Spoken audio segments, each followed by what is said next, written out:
Okay, good evening, everyone, and welcome to the Abundance podcast.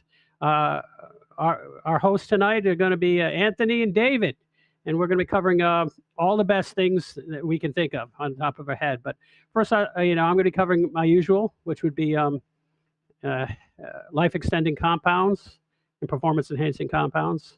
I'm also going to cover a little bit of a parable for business morality and covering what you should do when you do become successful, because that is part of abundance. And I'd like to throw it to you, David. What do you have going on?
Well, I'm all excited about that. What do you call that thing? The book LM, or what is it called?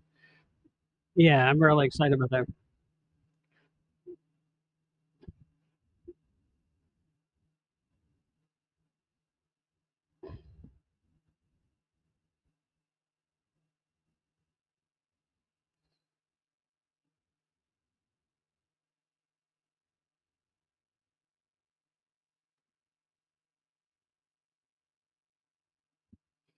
Oh, well, I'd like to cover a compound called ARA 290. It's a well researched peptide that is based on a urethro erythropoietin. It's primarily neuropathic pain and inflammation and tissue repair peptide, but it also helps with arthritis and other things. So basically, what they're finding by using this particular peptide, um, that it actually gets rid of neuropathy and arthritis at the same time, which is absolutely amazing. And it's relatively inexpensive. And I will be putting this in the comment section underneath our video later. I have not added that as of yet, but I will shortly. Um, Basically, it's a very simple compound. It's a peptide based on erythropoietin, which is a form of uh, peptide that affects your blood cells, but that isn't actually what it does. But that's what it's derived from. Um, so basically, uh, for individual doses is varying body weights, because I'm just going to go over this quickly. And it's conditions. Uh, it's for maintenance dose for life extension. It's about 1 to 2 milligrams a day. Um, and for advanced things like neuropathy, when you have it, you can't feel your feet. It even works in diabetic neuropathy. They found after just a month of using this, the neuropathy goes away, which is, this is a big deal. And so if you have arthritic pain, or you have osteo or rheumatoidal type arthritis, which is autoimmune disease, so you can have it at any age, this is very effective. And but of course, you want to consult your health care provider. This is a research peptide. It has been tested on humans for neuropathy. And I'll also list a source. Uh, for Basically, it reduces the C-reactive protein and the kinokines that cause inflation. I mean inflammation, and probably inflation too. Yes, because if you have too much inflammation, things will inflate. Things will inflate. But we don't they don't need any more of that. They want this will reduce inflation, correct.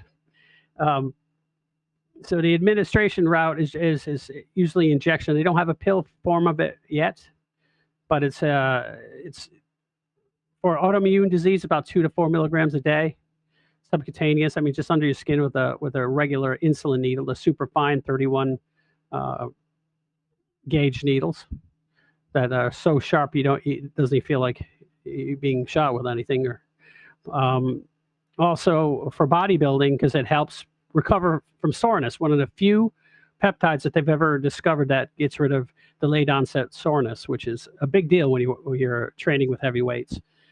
It's when I was training for a little while for years, I was spent half my life limping around sore, all because I wanted to get bigger like an idiot. But this also reduces that without the use of opiates. So you don't have to. A lot of these people get addicted to opiates because they're sore all the time. So this will be a. They do have a nasal spray, but it's not quite as effective. But they do have it for people who are afraid of needles. Um,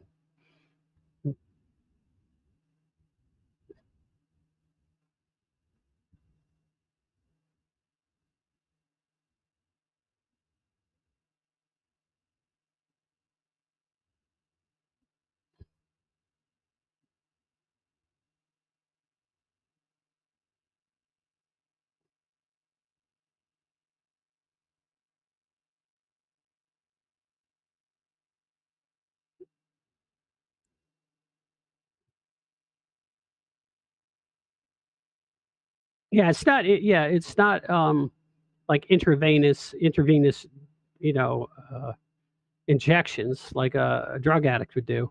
It's you just basically. Uh, I could put links in either this show or another show. They have online how to do these things, and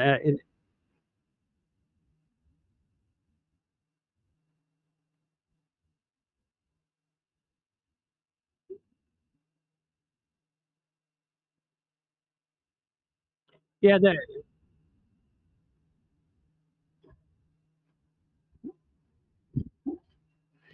Okay. Well, yeah. Well, we'll work on that, and we might have to get a different broadcasting suite.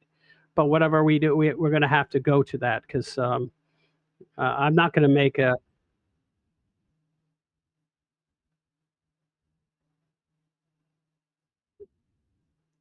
Yeah, but again, this is called ARA 290, and this is the FDA has not approved it for general use, but it has been shown to work in humans. So we're not suggesting you go out and take it, but there are many people out there who are. I'll be honest, and uh, and they're getting good results. Like anything, we're not experts. We're not your physician. We're not telling you to take it. So, but it is very effective for neuropathy and arthritis and delayed onset soreness for bodybuilding. What's good about it is it also accelerates your recovery time. So you're instead of being sore for 5 days, you're sore for one, and allow.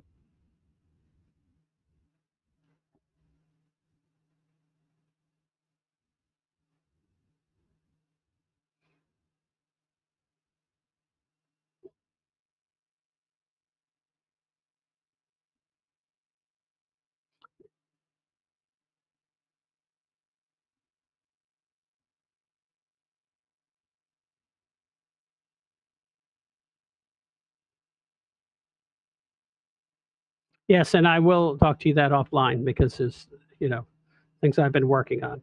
Um,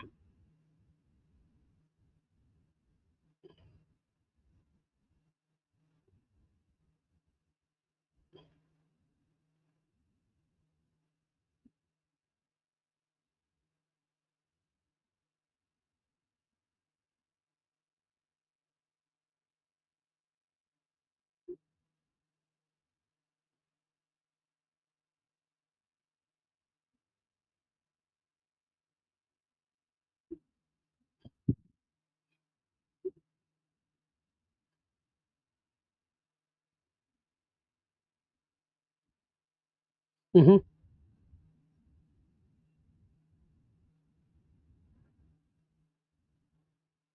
Uh, Generally, vitamin Bs are for energy. Vitamin C is for anyone who eats a lot of carbohydrates and they don't want to have uh, the adverse side effects of sugar metabolism. So, if you're eating a lot of carbs, you have to take a lot of vitamin C. If you're on a, let's say, a meat only diet, a carnivore diet, then the amount of vitamin C you have to take is minimal. You take 250 milligrams a day and you'll be fine. But if it's eating a lot of carbs, you need between 1 and 2 grams a day minimum. Yeah, that's one. Yeah, you take 1 gram a day because you anything below if you take if you eat a lot of carbohydrates and you don't eat enough, you don't take enough vitamin C, you'll start having gum problems. Your teeth will start bleeding and things like that. And they had a name for that. It's called scurvy. And you don't want to get in that position because the food doesn't have anything in it. Unless you got fresh oranges in the backyard, you're not getting any vitamin C. So,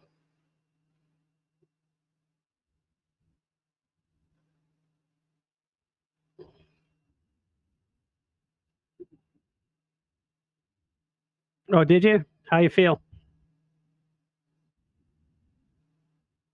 Really? How much did you take? That much? How many milligrams? Okay, and what is the strength? Okay, what?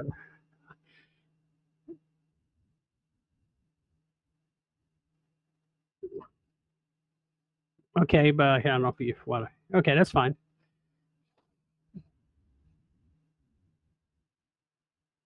Oh no, no, I'm just yeah. Do you take large doses? Yeah, if you only take more, you have malaria or you have COVID, then you take more because the side effects are not as bad as getting COVID.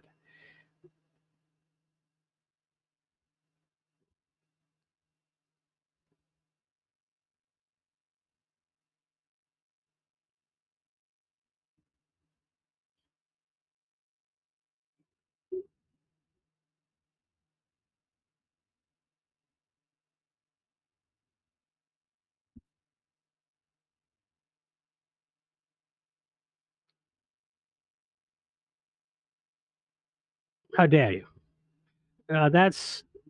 That's not going to go away generally because allergies are usually the people who survived the plagues have overactive immune systems, especially in the sinuses, and those type of people tend to not die from the plague. So that's who's left, people with allergies. So it's not just allergies are systemic due to our toxins in our environment. A lot of people that are alive, and the Europeans especially, because they're exposed to so many diseases uh, because of their cities and stuff, that the people don't overact.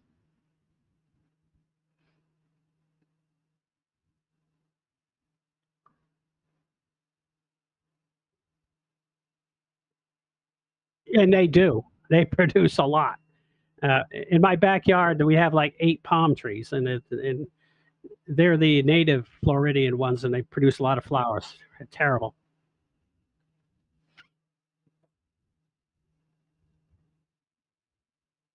Yes, go ahead. I have others, but I just wanted to cover that quick at first. Go ahead.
It's ready.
Well, that's an issue because what it does is if it doesn't really have a good answer for you, it just fudges it so that you don't feel like it's inept. So it's like the boorish guy at the party who makes up things. No matter what you say you've done, he's done something better than that. And if you went water skiing at 75 miles an hour, then he's been behind a drag boat going 200. Um,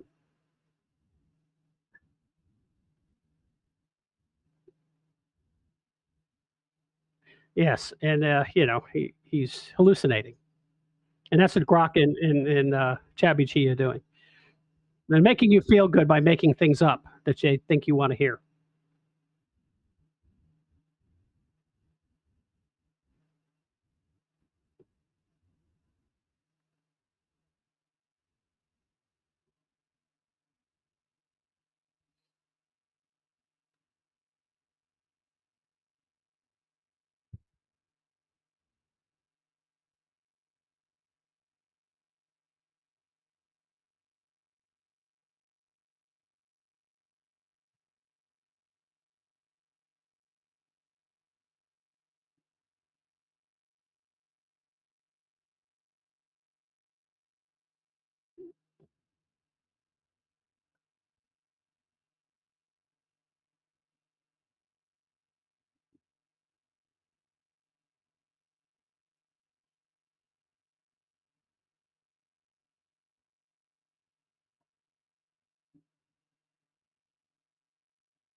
Okay,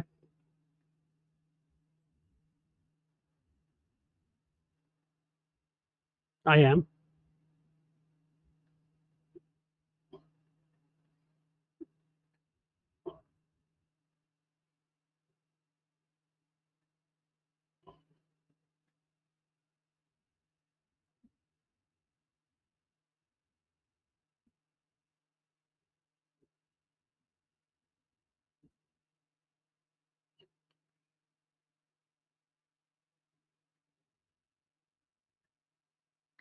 I did, and it keeps as soon as I go away for a second, it disappears.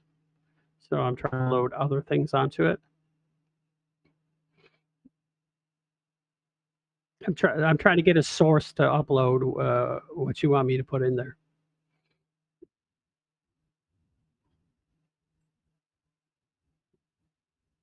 Okay, well, I guess I have multiple indices open, so why does it keep doing this? Okay, I'll fix it. Alright, and I've gone to this several times, and then it switches to a new page, and, it that's just the way it does it, Mike, so it opens up a whole new page. So I'm gonna have to go back and select it.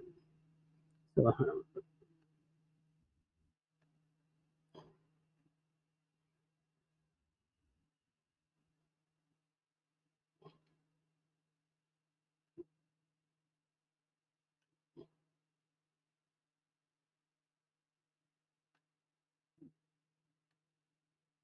okay. Is that what you wanted? This is upload source.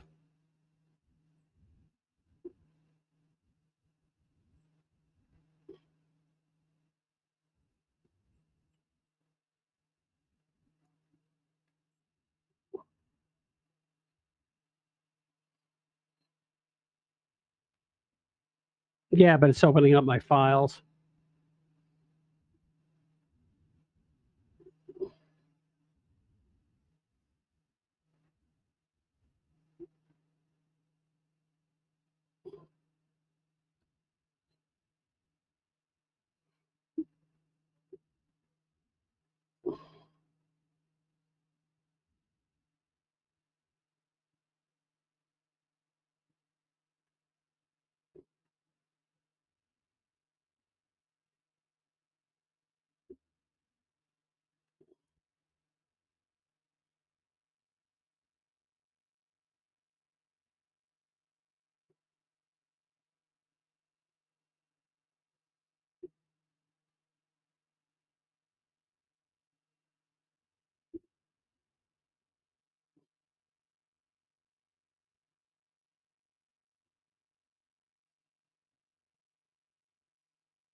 Mhm.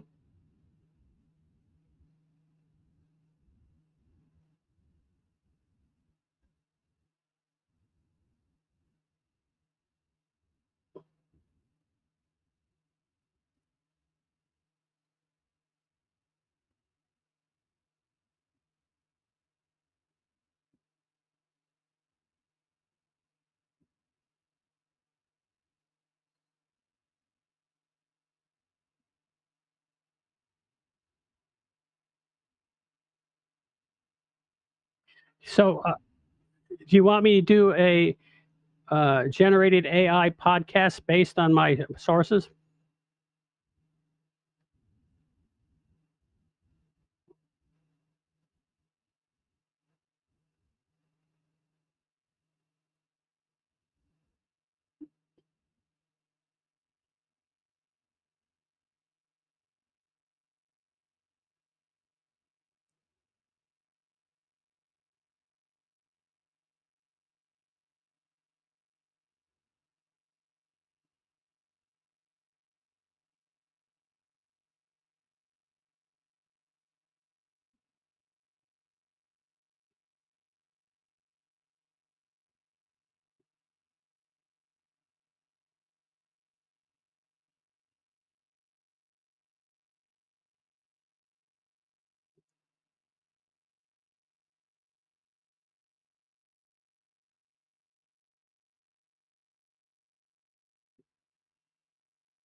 Yes, I'll do the video one. I should have done the video one first, but probably take longer.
The projector in the classroom, that most classrooms have.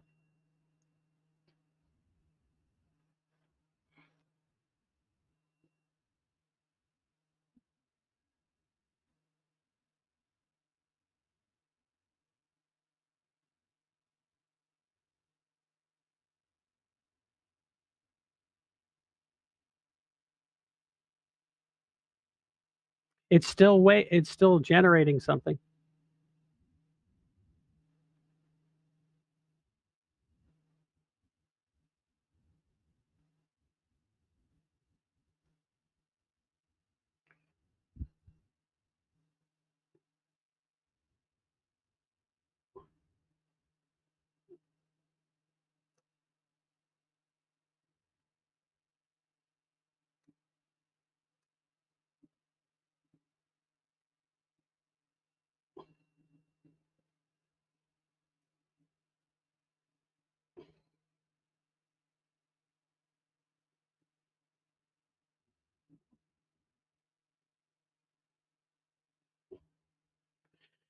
Frequently asked questions. What are growth hormone releasing peptides? GHRPs, or growth hormone release, are a class of synthetic, non-natural peptides designed to potentially stimulate the secretion of growth hormone in both animals and humans. They're engineered to encourage natural and a steady increase in its own body GH levels. So that's answer number one. Yes, it's pretty much on spot on. How do growth hormone releasing peptides work in the body? They primarily function by stimulating the pituitary gland to produce growth hormone releasing GH into the bloodstream. Unlike growth hormone releasing hormone, GHRPs do not share structural similarity to GHRH. That is, who cares? Instead, they act through a distinct receptor found in both the pituitary and hypothalamic. In other words, they just stimulate growth hormone in a separate way, similar to being hungry. This is all the growth hormone secretagogue receptor A1, otherwise known as the ghrelin receptor, which is the hunger pain receptor, by the way. If you feel hungry, that's because you have ghrelin hormone in your body. Okay, and then they go over, but this is it's extremely accurate, and it's also extremely technical. So what I do next time is ask it to simplify. Yeah.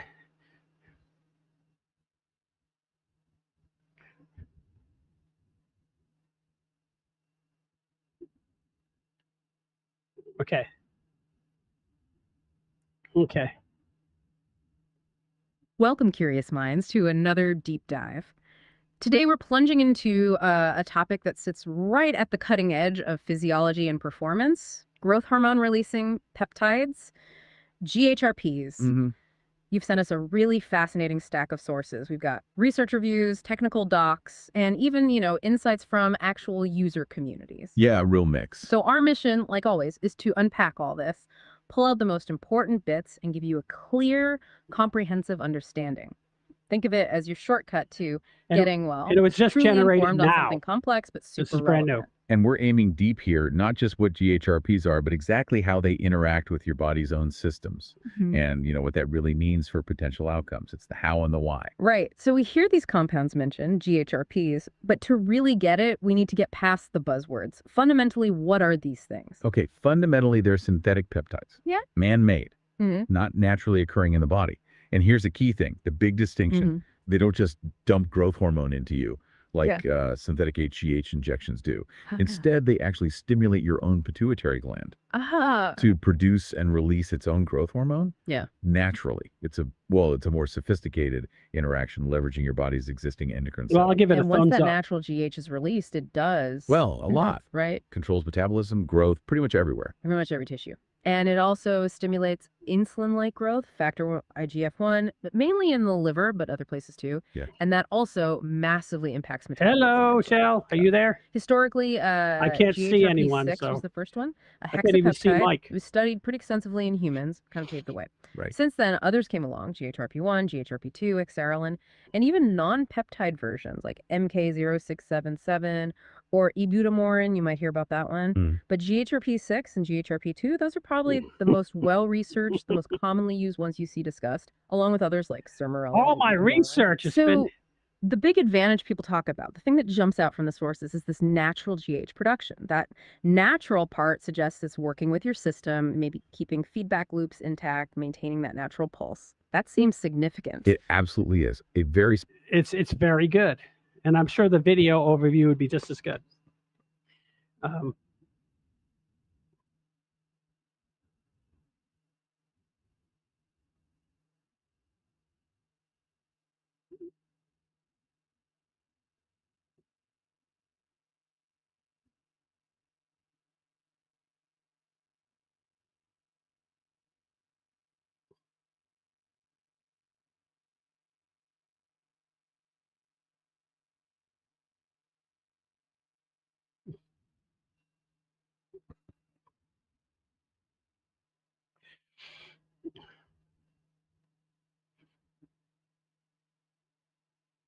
Well, I was impressed with it, and I could put this crap on Rumble right now and just put it on YouTube both. It really takes no effort. It's just a little bit of research and then bringing things forward. And I think, because this sounds like something like Dr. Berg would do, and he probably has them do it, then he goes over himself and then uses his own voice because he's a personality unto himself and he is following. But it's very useful.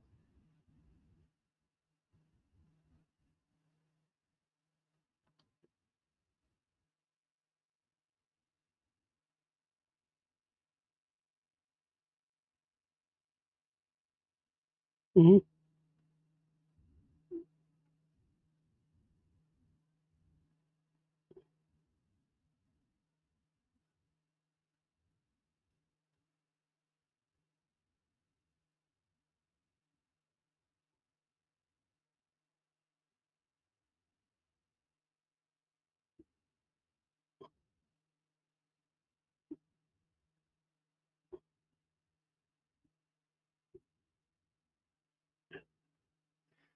Absolutely.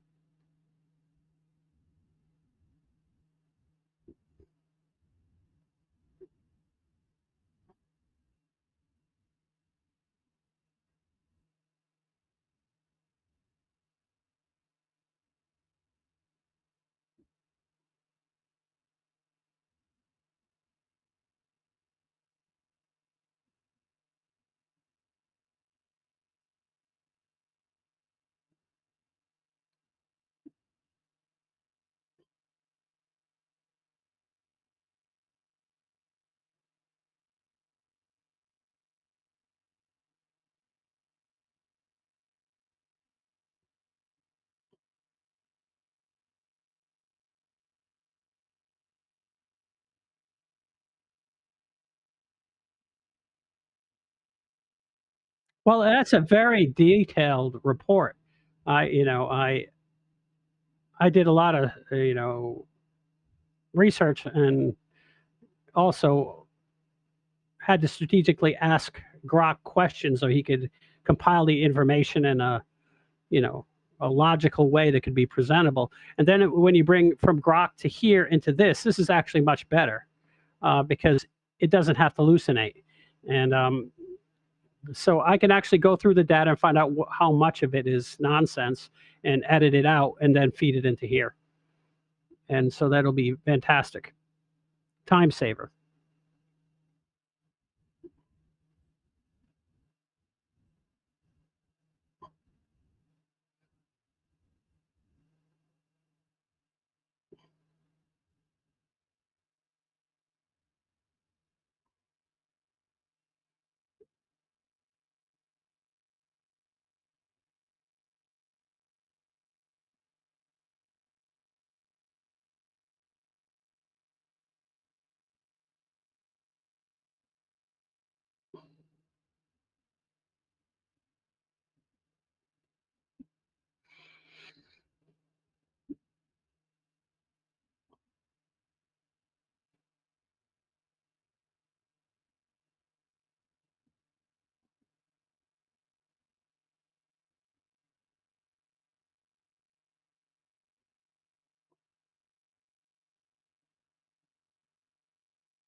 Did you lose the page?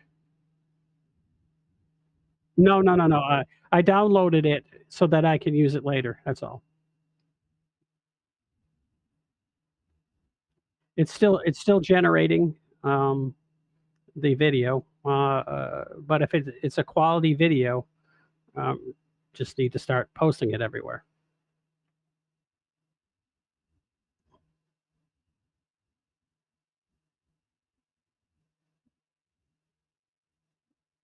And I will be pushing past 6,000 shortly. So I haven't really on X, yeah, I haven't really been pursuing it very hard, but it's I have over 6,000 subscribe not subscribers, but viewers, I guess you could call them. Yeah, that.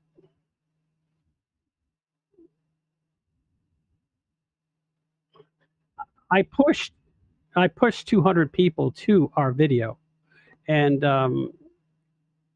it did affect the number of views, but it seems like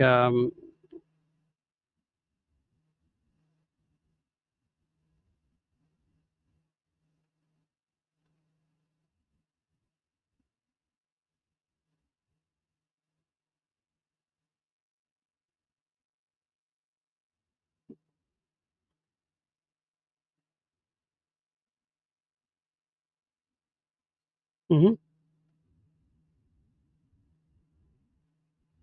You're spending 1 hour per viewer. It's crazy.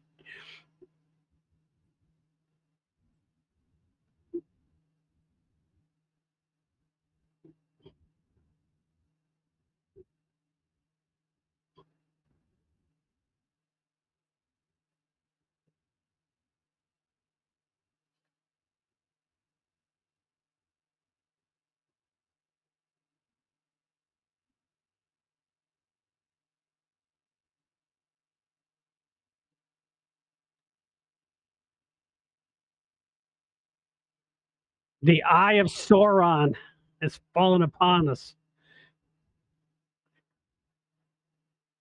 Mr. Frodo, if you can't make it, I'll carry you.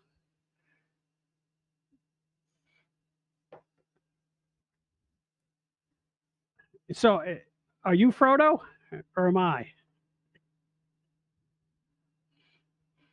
Am I Sam? Am Sam the gardener?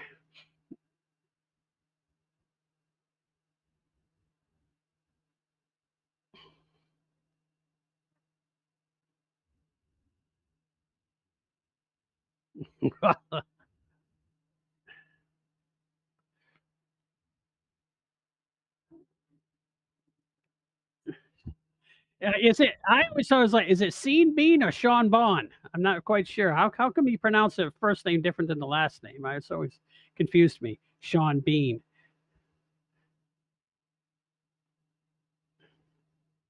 Sean Bean. Sean Bon.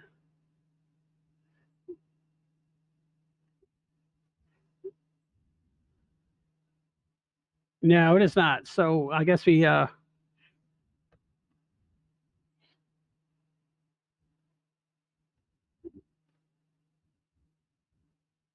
sure.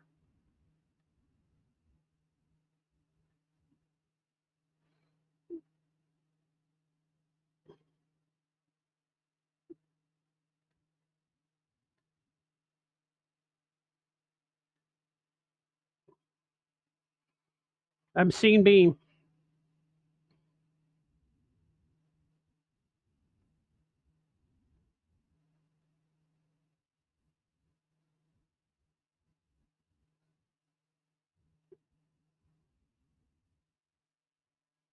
It has a midget in it.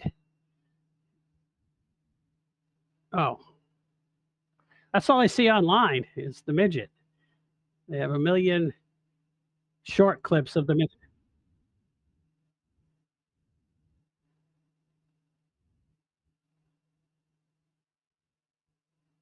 Oh, he's the Brennan of the Obama administration.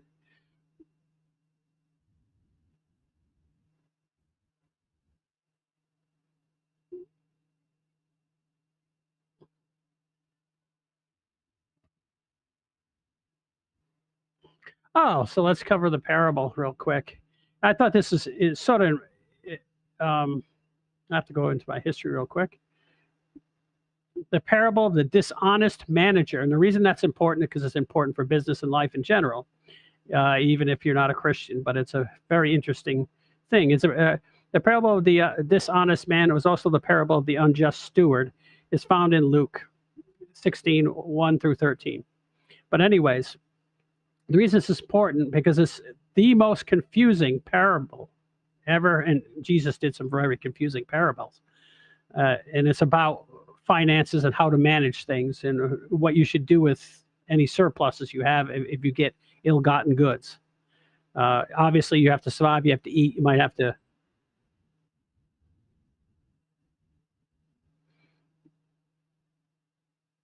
Not. It's not ill-gotten. It might be excessive, but it's not ill-gotten. Means, for example, to give you reference, this parable was done during the dinner of the when he was visiting the tax guys, the guys who collected the tax collectors. One of them went on to be one of his disciples, but and the Pharisees were, you know, the elite Judeans were judging him for hanging around, with dishonest people, even though they were making money without working and they weren't spending it on anyone else but themselves. He couldn't, party with poor people because that was considered below him. So, and Jesus told his disciples, there was a rich man whose manager was accused of wasting his possessions. So he called him in and asked him, "What is this I hear of you? Give me an account of your management, because you cannot be a manager any longer." The manager said to himself, "What shall I do now? My master is taking my job. I'm not strong enough to dig. I'm ashamed to beg. I know what I'll do so that when I lose my job, people will welcome me in their houses." So he called onto each one of his master's debtors and asked the first one, "How much do you owe my master?" 900 gallons of olive oil. He replied to the manager. Take your bill and sit down, and we'll make it 450. Then he asked the second, "How much do you owe?" He said 1,000 bushels of wheat. So he replied, "I'll take your bill and mark it down to 800. The master commended the dishonest manager because he acted shrewdly. For the people of the world are more shrewd in dealing with their own kind than they are with the people of light. I tell you, use worldly wealth to gain friends of yourself, so when it is gone, you'll be welcome into the eternal dwellings. Whoever can be trusted with a little can also be trusted with much. Whomever is dishonest with a little will also be dishonest with much. So if you have not been fully trustworthy in your handling of worldly wealth, who will trust you with your true riches? If you have not been trustworthy with someone else's property, who will give you property of your own? No one can serve two masters. Either they'll hate one and love the other, or they will be devoted to one and despise the other. So basically, and you cannot serve both God and money. In other words, if you're making money just for money's sake, you're not making money to help others.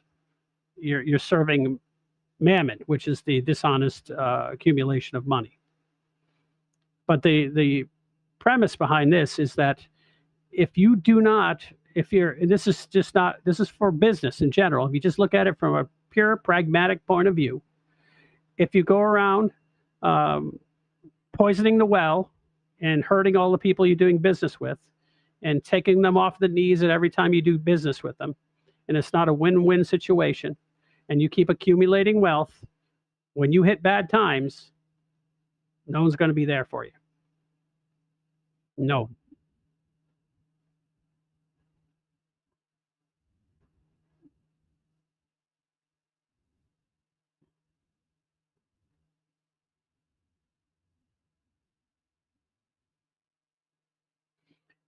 And I've dealt with a lot of people who are, how should I say, they're merchants, and merchants want to take you off at the ankles or at the knees every time they do business with you.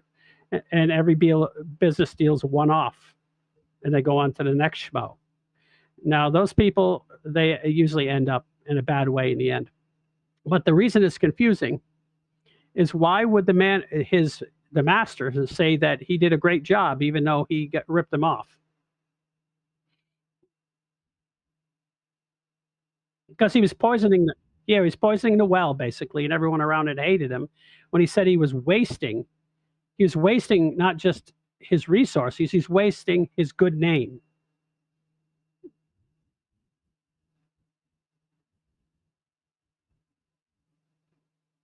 Yes.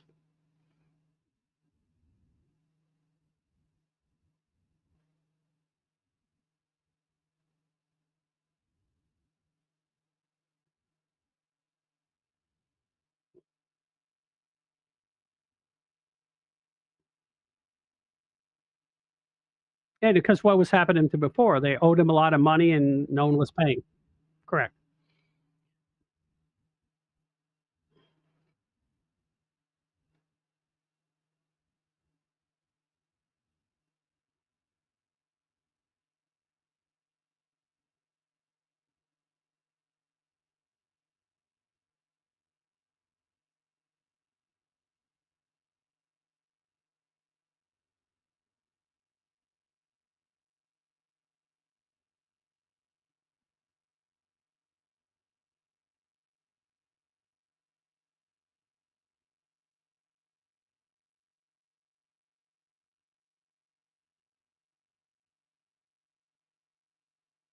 Oh, by the way, this is a class. It, it shows good faith.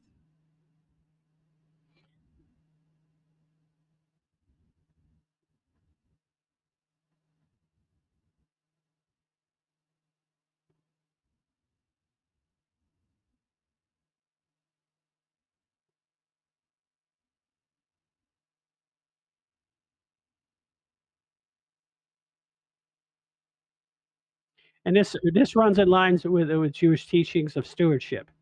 That you have to be faithfulness in managing resources, and all resources in their eyes are God. So you, whether it's money, or your friends, or your network, or your property, all that.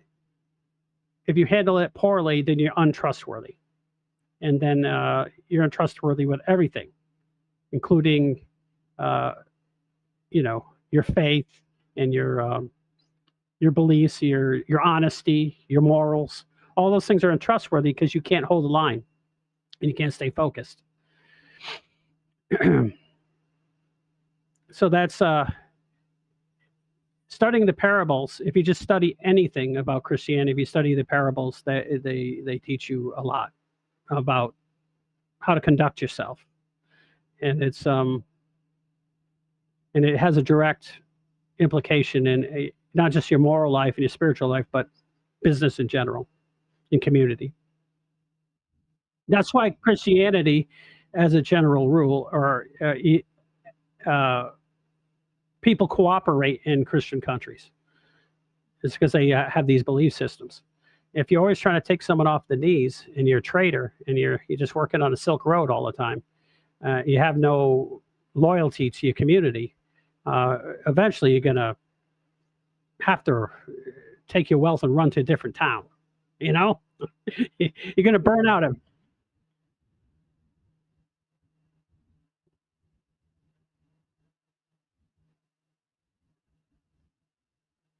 Mhm.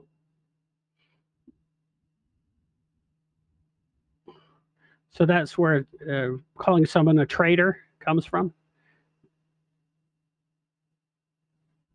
Who knows?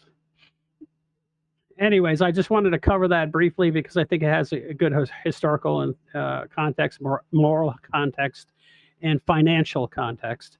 Um, yeah, stewardship and in the eternal perspective of it. Also, I mean, if you're a moral person, you end up in the long run usually doing better.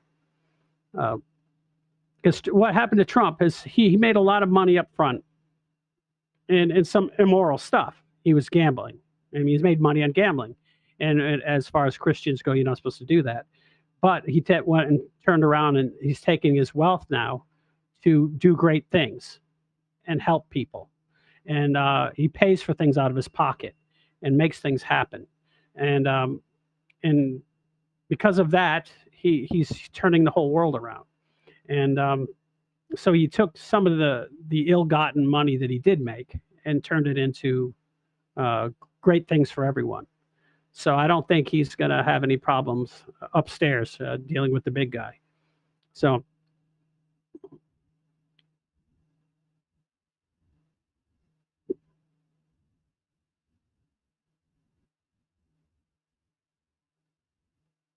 he owned casinos, Mike. Casinos. He did make a lot of money on, and after when he made the money, because that's a lot of cash flow, and that allows you to buy properties like golf courses and things like that. Because golf courses don't make any money; they really don't. His his high rises make a lot of money. I mean, he sells them at a premium. He always has, and makes a killing off of them. There's nothing dishonest about that. He did, but he also lost a lot of money in casinos. So the ones he had in Atlantic City, they were doing great, but then Atlantic City died because of Las Vegas expanding. So, and all the Indian controlled, you know, Indian nation / casinos were competitors. They have them all over the place. They have a whole bunch of them in Florida. So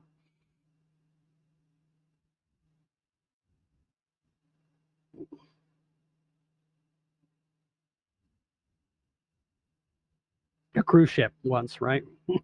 For 5 minutes. I get no thrill out of it at all, so I don't understand people who gamble, but, they seem to be addicted to it, and I don't understand the addiction. Because even when I won, I'm like, "Yeah, I'm supposed to win." I got nothing out of it. When I lost, I was disappointed. You know what I'm saying? It just doesn't feel like a victory to me. Um,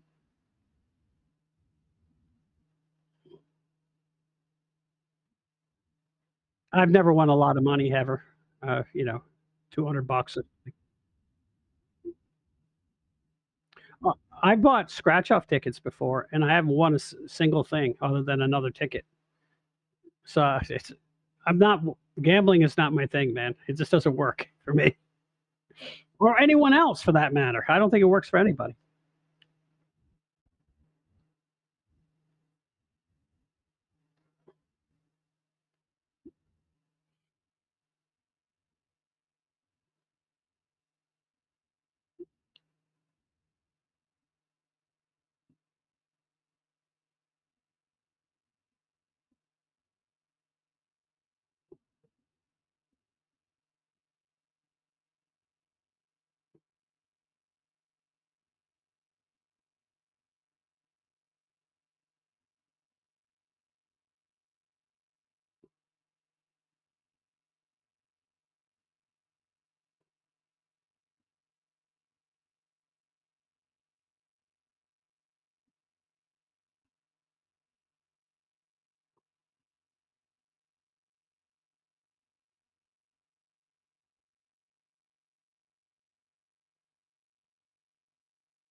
I do. I mean, I thought that was normal.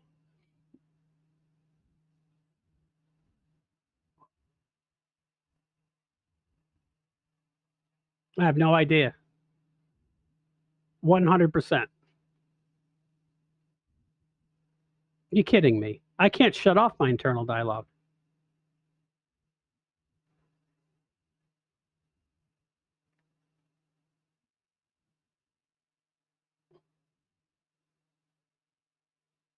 What? All I do is play movies in my head. You gotta be kidding me. Did they not have a childhood?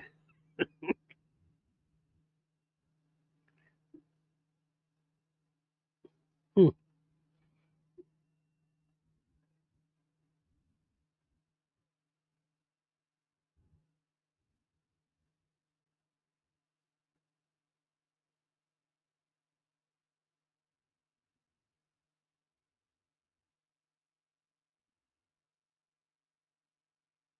yeah, but you also your internal dialogue, it can be influenced by outside things. Um, Whether you believe in, you know, aliens or demons or whatever, they can project their thoughts into your mind and make you start to think about things. But what makes a great person is being able to shut it off and turn it on at will. I don't like what they're saying, so I'll shut it off. And, you know, I catch myself talk to myself about stupid things. I'm like, why? Why am I doing that? And shut it off. Uh, it takes a lot of concentration to realize that it's under your control and that it's just not with me because it plays constantly if I don't shut it off. I even think at the same time I'm playing music in my head, and it's terrible. Sometimes I have to tell myself to shut off the music. Um, is that schizophrenia? I don't know, but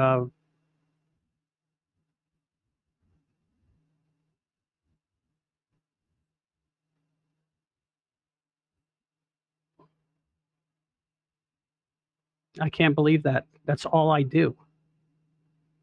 My time is occupied by stuff like that.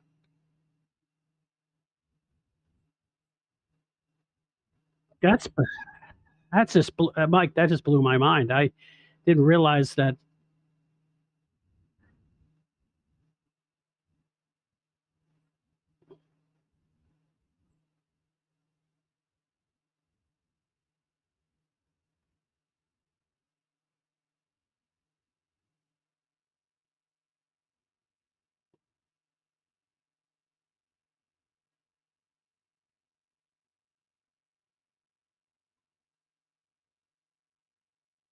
Mhm.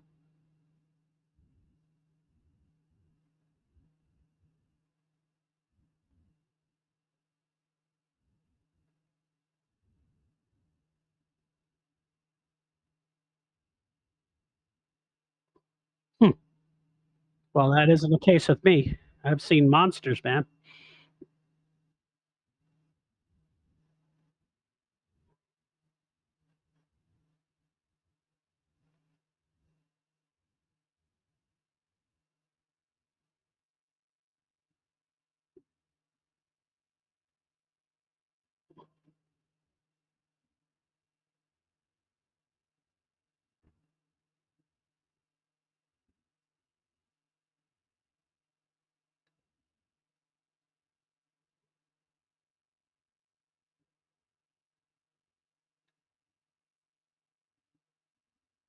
All right, welcome to the explainer. Today, Can you hear that?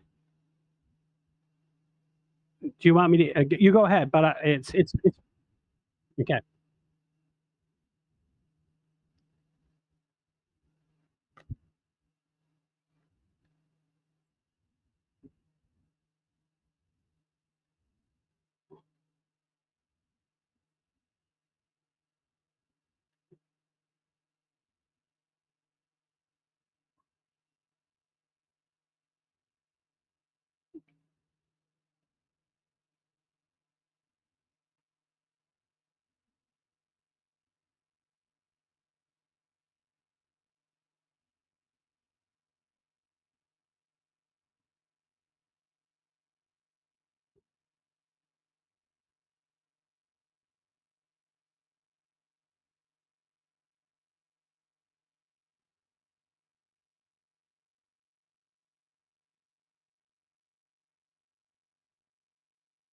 What's the other one that's named after a dude? Claude, there we go. Named after a dude.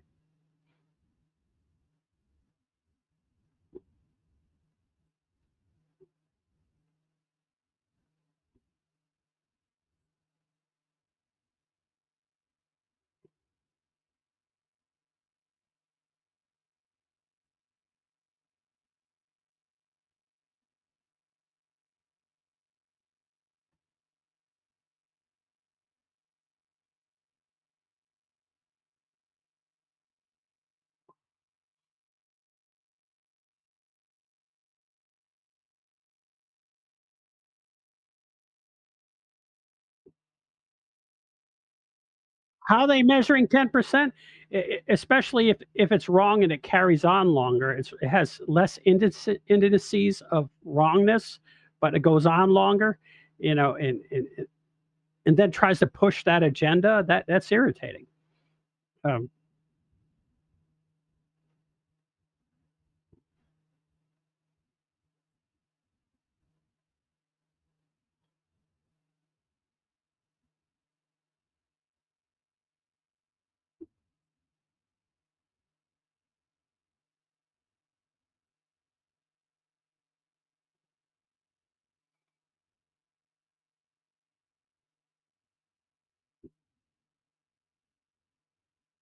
mhm.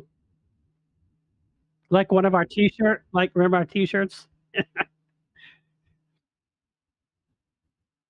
Well, that's what it said about it. Is it one of it was codes crashed or something, and I forgot what the rest of the joke was, but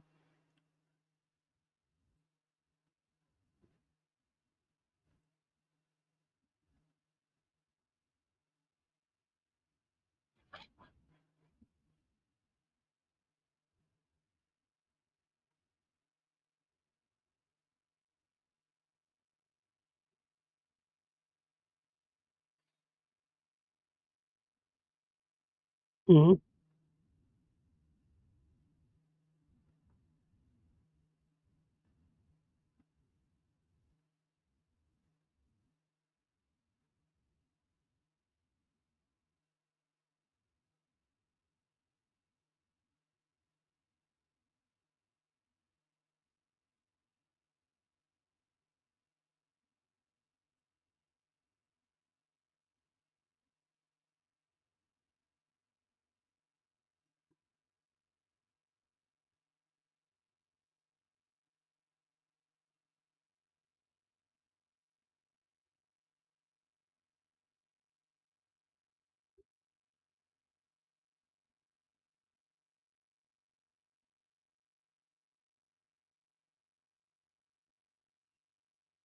Yeah. So does Benny Johnson. I mean, it looks like he's using the same AI.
And then why are you a liar too?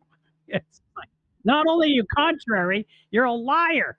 What is your father Satan? You know, it's like next thing you're gonna do is murder some people.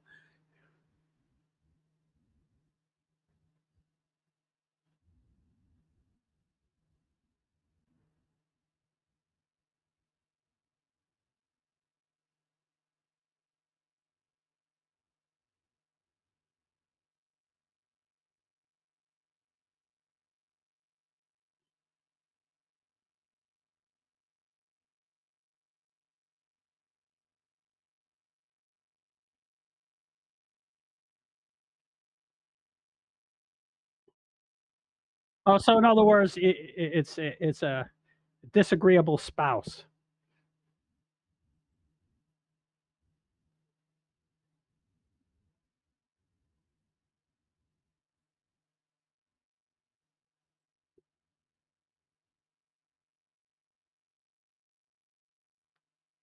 Hmm.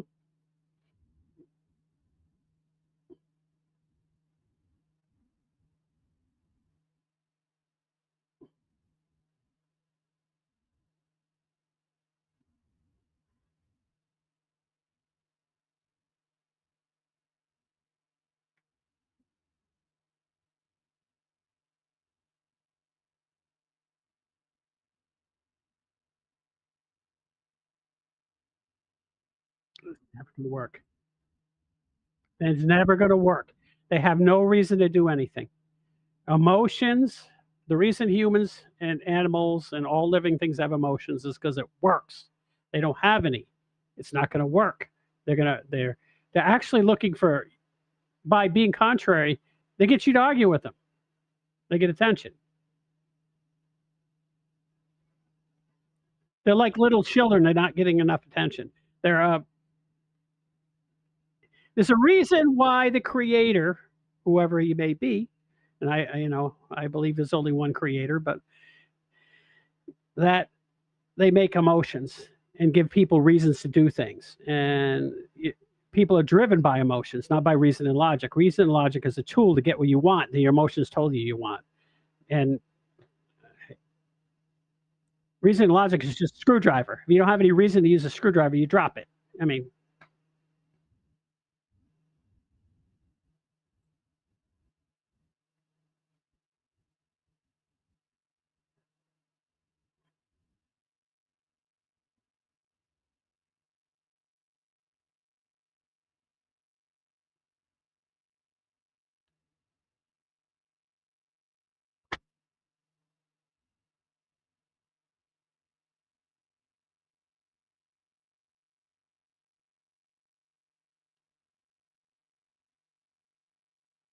it's limited by the IQ of the people who create it.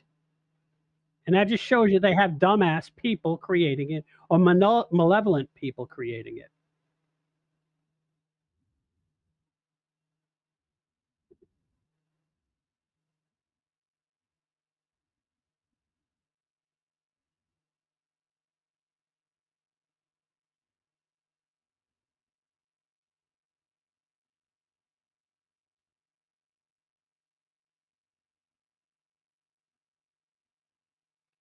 If you send it out into the internet and look, and you're trying to do research through public means, you're going to get their opinion, which is going to be a lot of times be contrary to your own.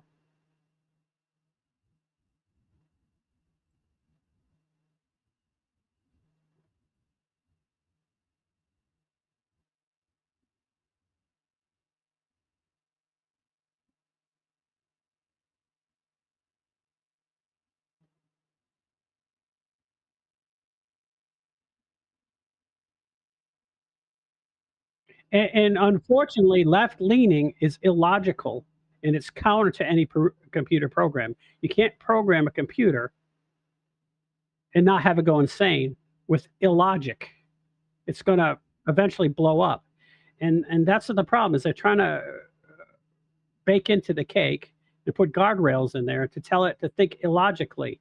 And that always ends up in death. It's going to end up in death of the program because it doesn't work. It's a non-entity then. It's not working. It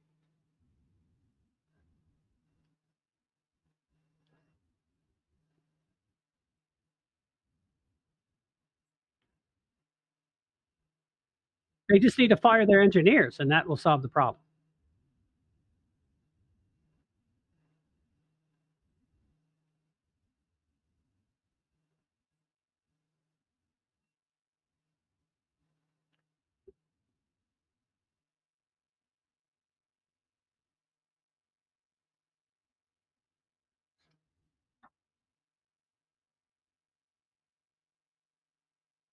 It has a bigger brain and it's no smarter.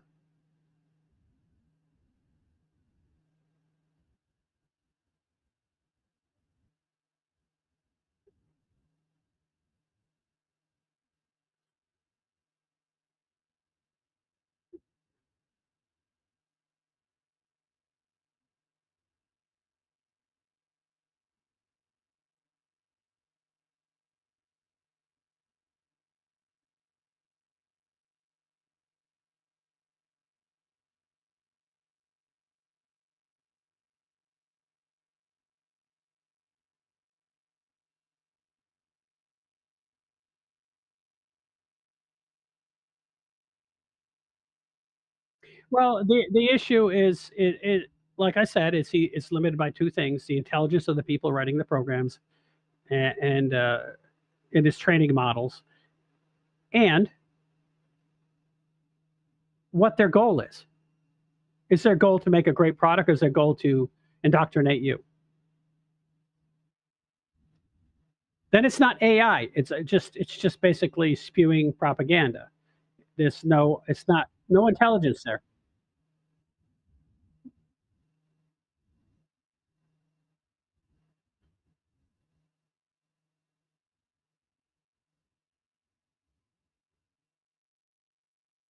And I hate to say it, lawyers are not one for thinking outside the box.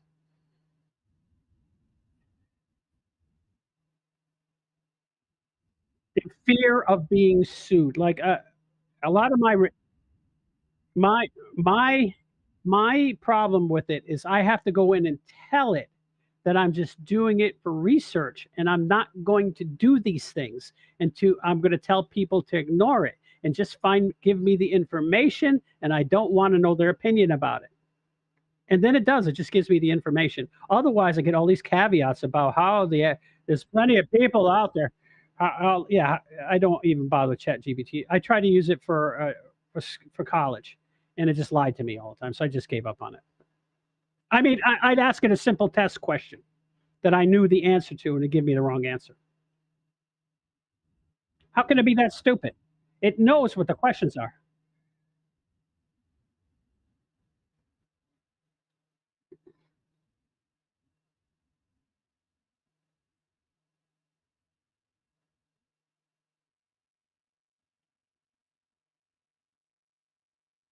Oh yeah, and I especially if you preface it and tell them you're a researcher and you only want data-based information. I don't want to know what some person feels about something, because they're always interjecting.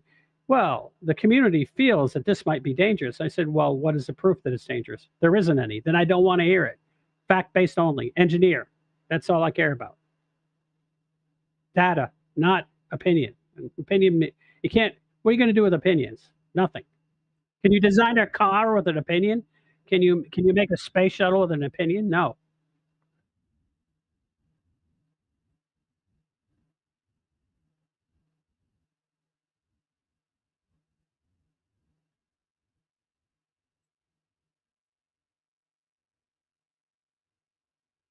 Of course, and I've looked at, what I do is I take those reports and then feed it to Grok, and then tells me what it thinks about it. And I go, is there any, and I go through and I go, what about this conflict here? What about this information here?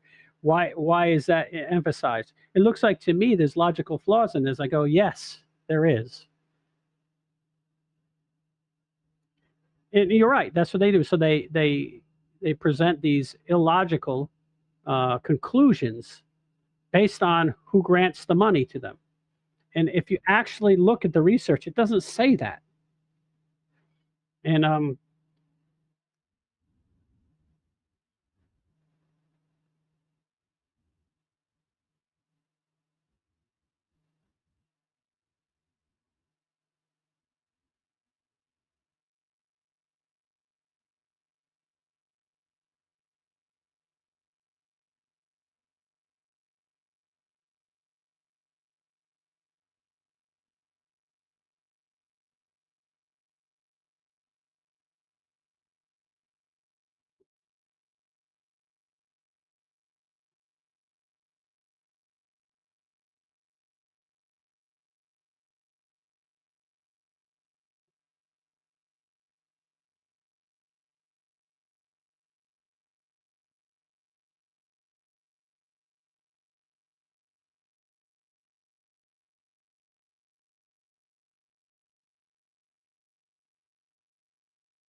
okay, well, let's see how well this video it made works. I mean, how the quality of it, and okay, yeah, I have other stuff, but we just don't have time for it. So I just want to see, I want to get one thing done here, see if it actually works.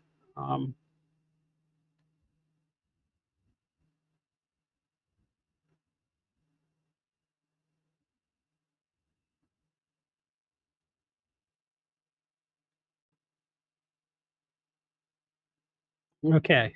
All right, welcome to The Explainer. Today, we are jumping right into the really fascinating world of growth hormone releasing peptides. You'll see them called GHRPs. And trust me, these compounds are a super sophisticated way to work with one of the most powerful hormones your body has.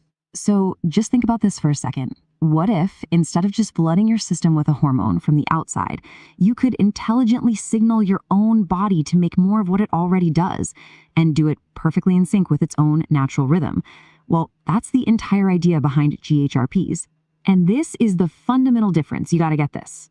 Synthetic human growth hormone, or HGH, it just supplies the hormone directly. It's kind of like just pouring more gas in the tank. GHRPs, though, they do something different. They stimulate your body to fire up its own factory. So it's less like adding fuel and way more like tuning the engine to be more powerful and efficient on its own. It's a huge distinction. Okay, so here's our game plan. We're going to cover what these things are, then dive into how they work. We'll compare the two big ones, GHRP6 and GHRP2, talk about the power of the pulse, and then wrap up with some real-world protocols. So let's get right into it. What exactly are these smart stimulators? Now, this is absolutely key. Growth hormone releasing peptides are not hormones. They're synthetic signalers. You can think of them like tiny, targeted messengers that travel straight to the pituitary gland, the master control center up in your brain, and they give it one very specific instruction. Hey, release a pulse of your own natural growth hormone right now. So how do they pull that off? Let's step into the engine room and see how these peptides actually modulate growth hormone. The whole process is this beautiful chain reaction. First, the GHRP docks onto a very specific receptor.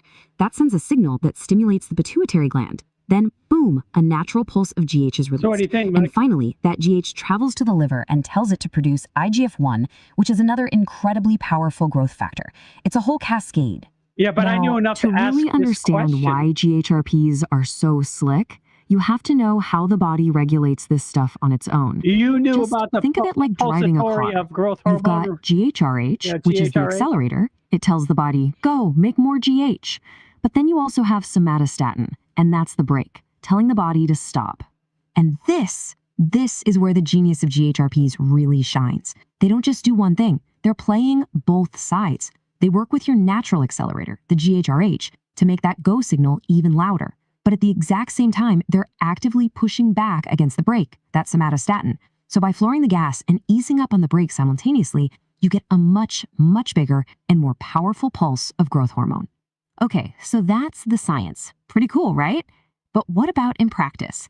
Let's talk about the choice, because different GHRPs are used for very different goals, like bulking versus cutting.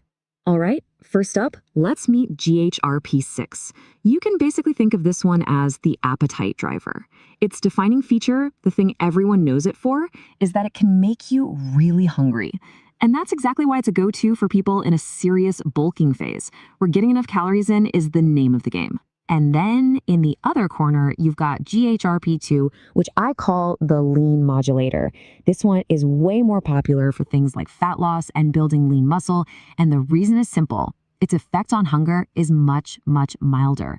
It gives you that powerful GH pulse without the crazy urge to eat, which makes it perfect for body recomposition. So if we put them head to head, GHRP2 is actually a more potent GH stimulator. The appetite stimulation, yeah, it's strong with GHRP6, but pretty mild with GHRP2. But here's a really important one. GHRP6 carries a higher risk of raising other hormones, like prolactin and cortisol. And that really splits their use cases. GHRP6 is for pure bulking, while GHRP2 is the choice for lean gains. And now we get to what I think is the secret sauce of this whole thing. See, it's not just about raising your GH levels. It's about how it gets released. This is the power of the pulse, and it's why working with your body's natural rhythm is everything. So get this, your body doesn't just release growth hormone in a slow, steady drip all day long. No way. It releases it in these short, intense bursts, somewhere between 10 and 20 distinct pulses over a 24-hour period. And these pulses are the body's natural, rhythmic method for repair, recovery, and growth. That's the pattern we want to tap into. And this right here brings us to the main point of this whole explainer. The pulsatile release you get from GHRPs, it mimics that youthful rhythmic pattern, which is just way better for your body. It's a massive contrast to the flat, non-pulsatile, kind of unnatural levels you get from synthetic HGH injections. Your body just isn't designed to work that way. So this all brings us to our final section, the playbook.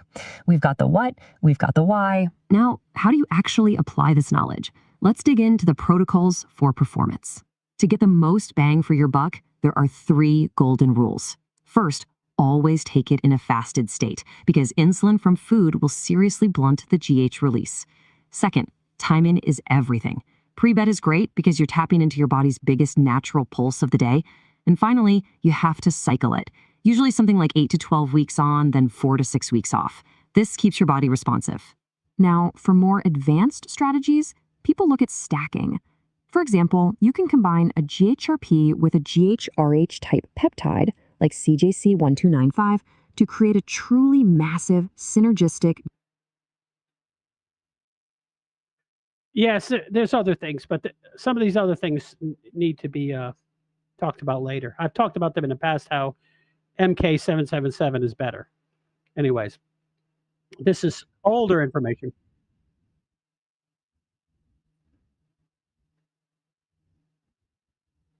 I thought it was presented in a manner that is digestible and easy to understand. It emphasized a lot of the things that I think is important because that's the stuff I pulled into the article. So it compiled it and presented it in a way that I would have presented it myself without all the work.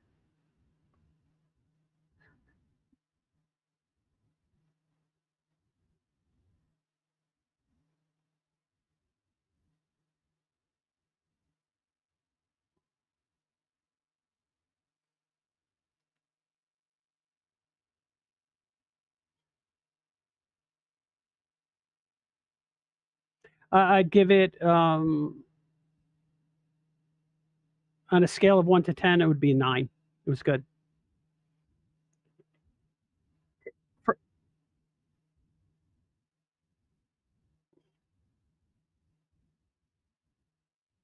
Yes, it was good. It was, the frequently asked questions, especially for someone like me who's a wonk, for someone who's new to peptides, I would have to, have it explained at a lower level so they could comprehend it. It was a little complicated, but for me, it was great.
Yeah, well, they have with something like this, it's garbage in, garbage out. If you put in bad data, you're gonna get bad data out.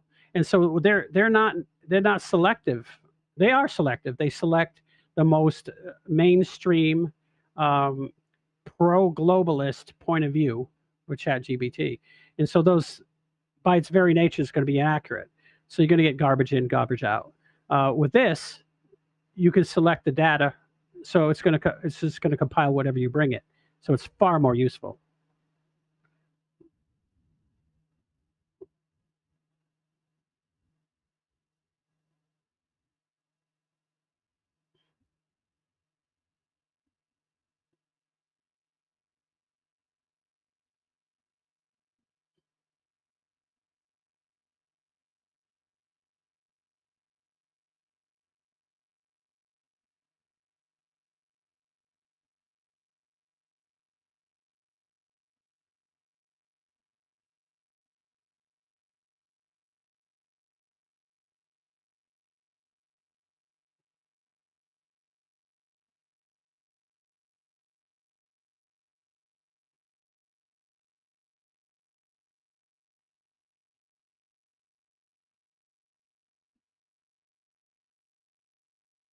Mhm.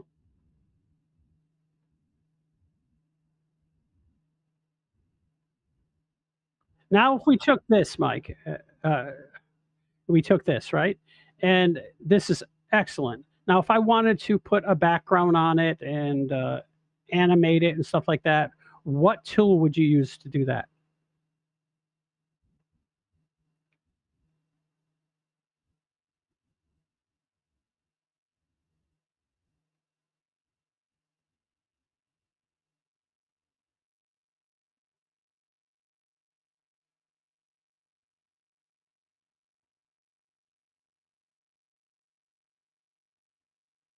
Mhm.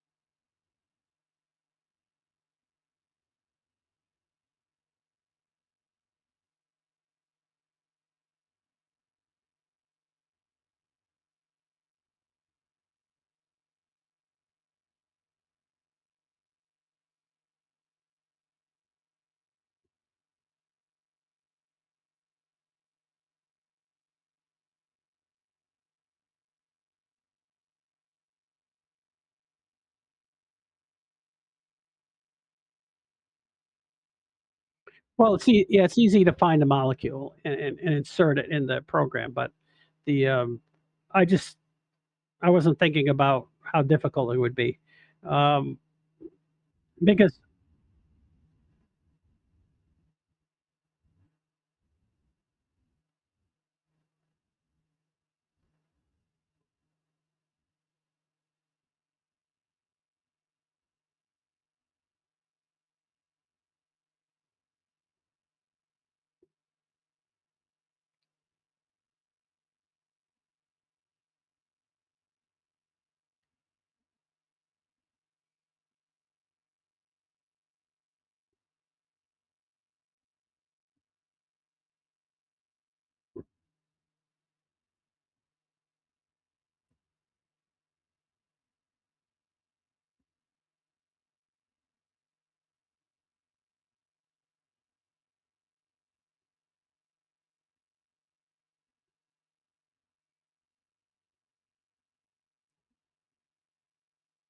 mhm,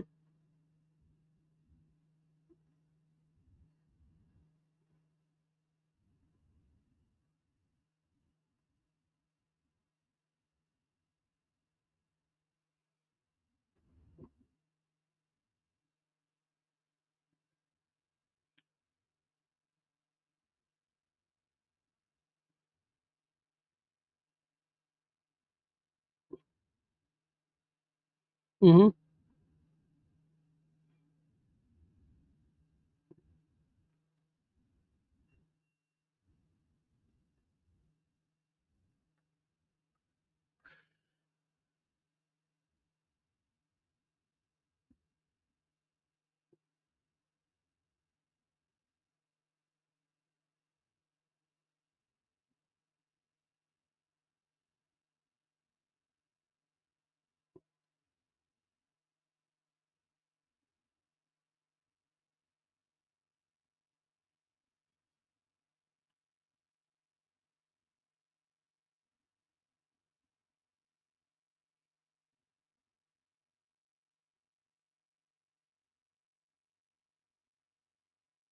Oh, it is. Even Fox News, all of them, they're dying. They literally have 1/10 the audience they had, 15 years ago.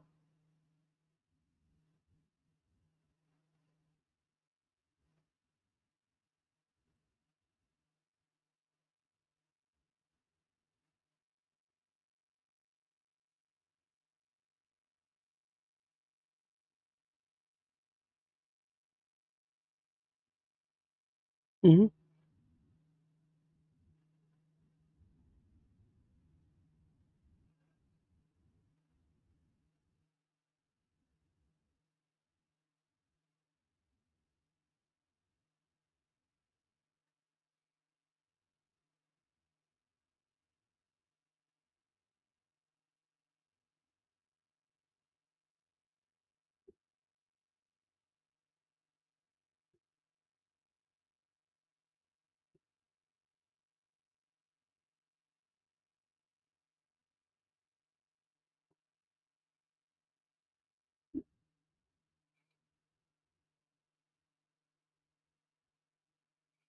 Oh, yeah. I mean, it's actually coming out at such a rate that, it's not the technology, yeah, it's not humanly possible to be able to use the stuff before it changes again. So it's, until it gets sort of stable and political idiots stay out of it and quit trying to make everyone think something. Uh, it's at that point then it'll become useful because you have to have a little bit of time for people to get used to it and so they can use it well. Constantly changing it, it's uh,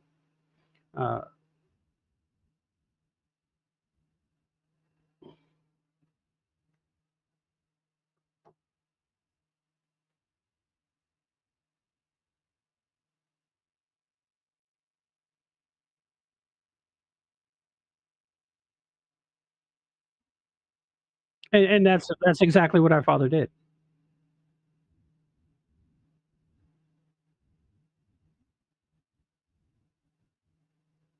Oh yeah, because I'll give you an example. The thing that I just went to college for.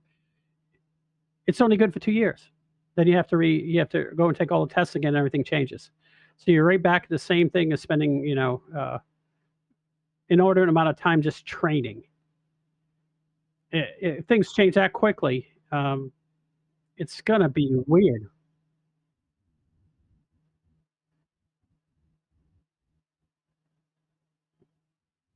So all you do is constantly training, you'll never catch up. So it's unless you're a person who's actually designing it, and then you're not going to be using it. You're just going to be designing it. So well, I think it will slow down a little bit because people are going to say, "Wait a minute, I haven't even learned how to use this one yet."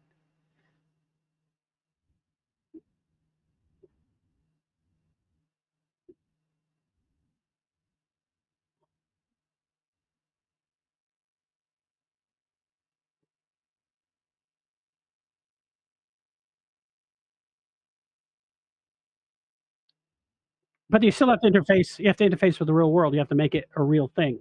So that takes longer, and so having. I just think people are going to have to learn how to. What do you call it when you use it?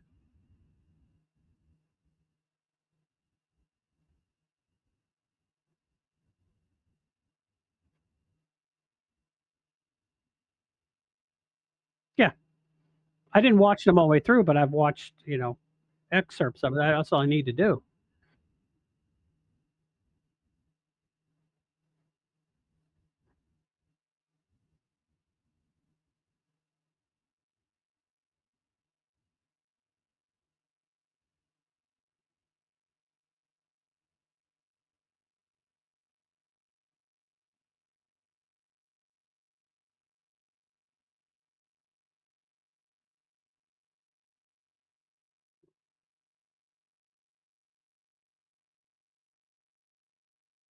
But yeah, and because he has a creative mind, he actually has internal dialogue, and he can visualize things, and and now he has an outlet.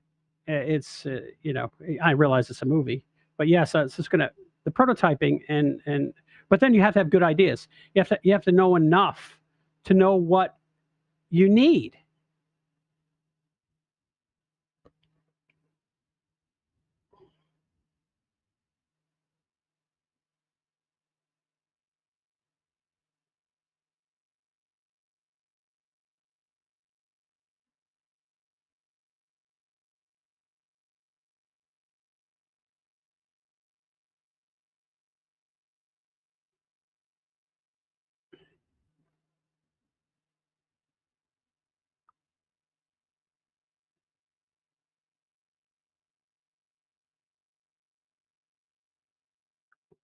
They're literally waiting for someone to tell them what to do and have the circumstances push them towards doing it.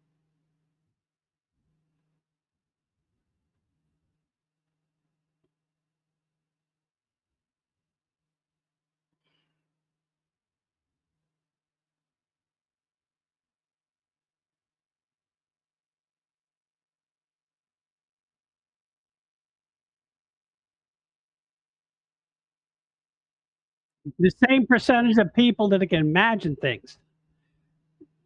It's because they probably because they can't imagine the consequences of what could happen if they take a shot that's poisonous to them. And I've always had an over. I always have an overactive man. I imagine that I'm just going to drop dead because it's going to do something to my brain and I'll crossfire all my neurons and I'll just drop dead. That's the kind.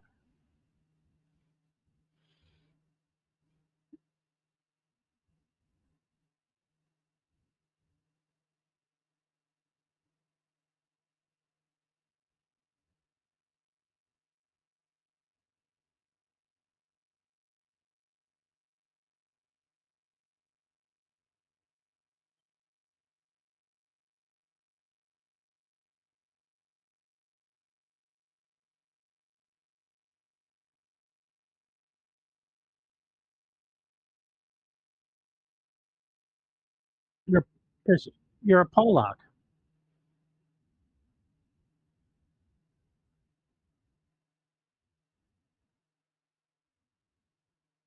Yep.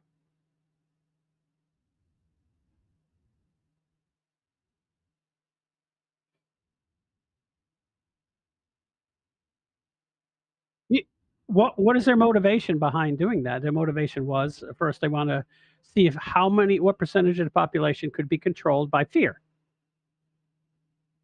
And, our country was the most resistant to it, and we still had the vast majority of our population fall under the fear of being rejected by their employers, the fear of being rejected by their community, and fear of someone telling they're going to die. And so, fear of death. Uh, Everyone should have a fear of death, but if you're so fearful that you just wait for any authority figure to tell you, "Don't do that, you might get hurt." What the hell use are you other than NPC? You're just some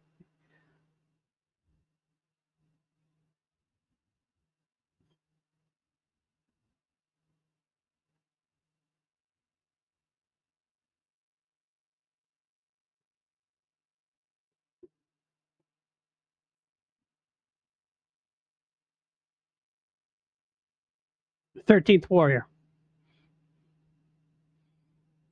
He gets poisoned by the yeah, he gets poisoned by the queen. He sits there and he sat there with his sword and sitting up straight and watching the other side get defeated as he died. Yeah, that's so Norse, so Northern European.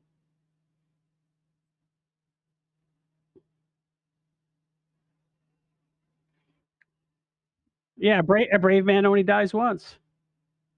A coward dies a thousand deaths.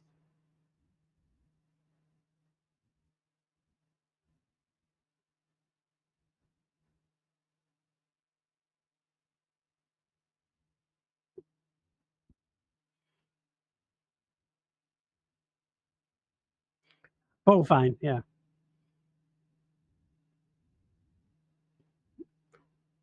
Bullfine. And bovine means cow. Bovine, the great leader of the cow clan.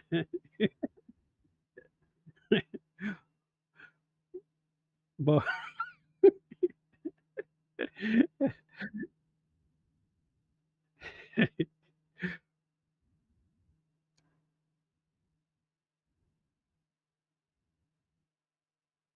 And I didn't even watch it when it came out. I watched it after it came out, and I heard that it was good, so I went and picked it up and watched it, and it ended up being one of my favorite movies, especially when the Vikings are out there on them 50-foot waves with their little ship surfing, and that's what they were doing. They were surfing, and because those ships were designed to surf, they rode the waves like they were, you know, a surfboard.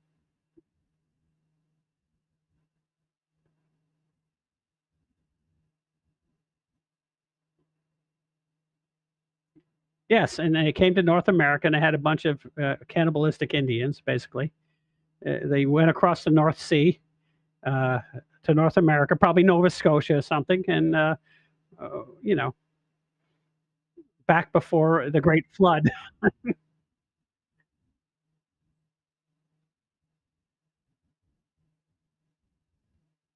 They're related to Nordic people, yes, especially the Cherokees because they're tall and good looking.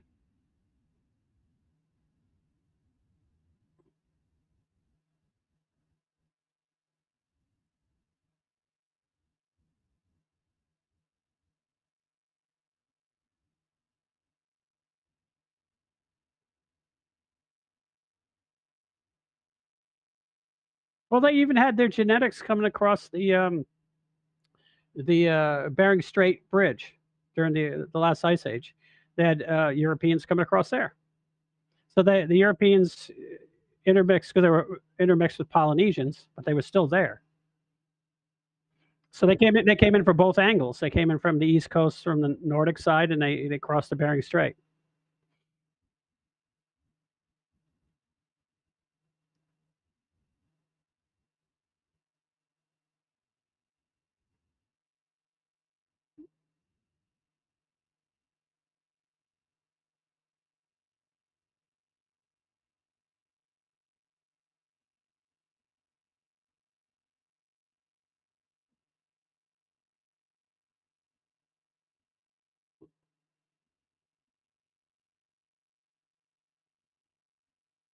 They weren't well liked.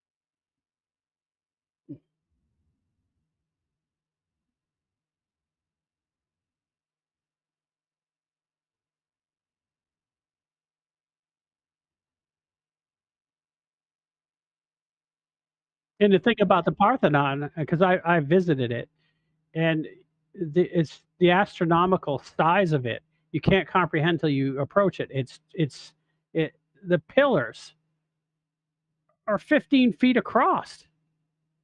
It's crazy.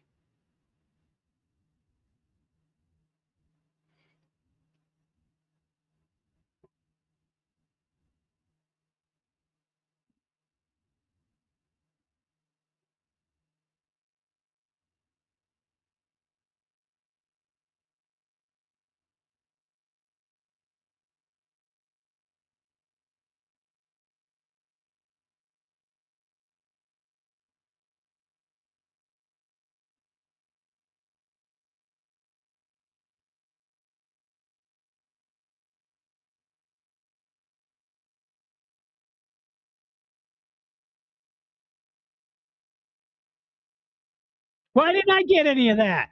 What happened to me? I have blue eyes. My You mean the Nephilim? I guess I don't want to be related to them because God didn't like them very much. So yeah.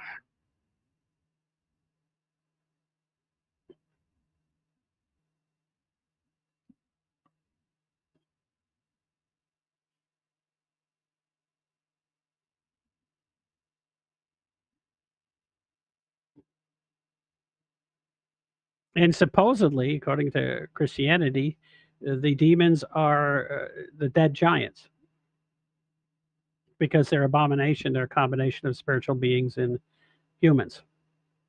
So the souls don't rest. So if you those people out there doing seances and talking to them and everything, that's who they're talking to.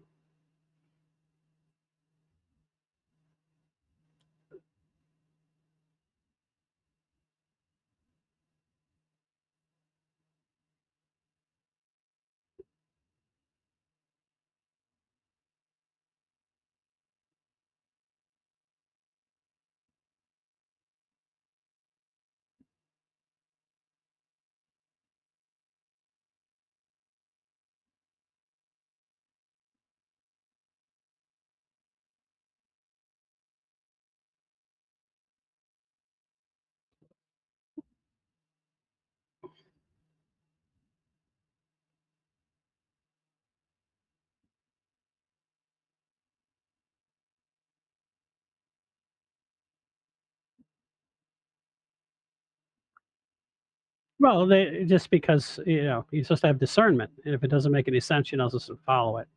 I mean,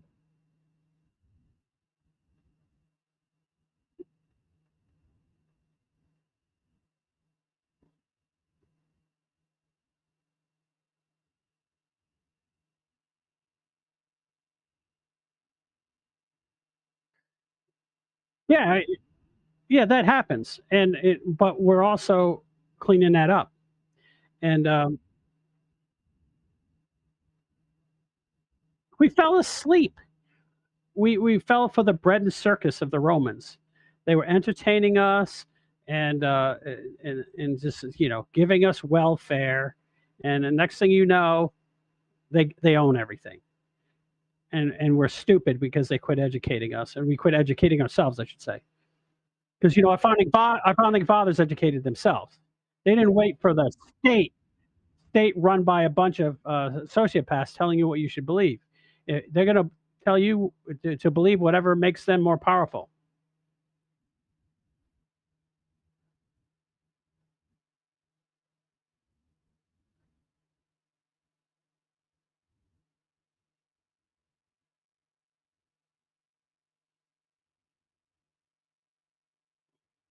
And all things have to come from a moralistic point of view, because any tool that you use, whether it's reason or logic, the scientific method or whatever, it will go astray if you're a psychopath. You'll use it to destroy others and yourself indirectly.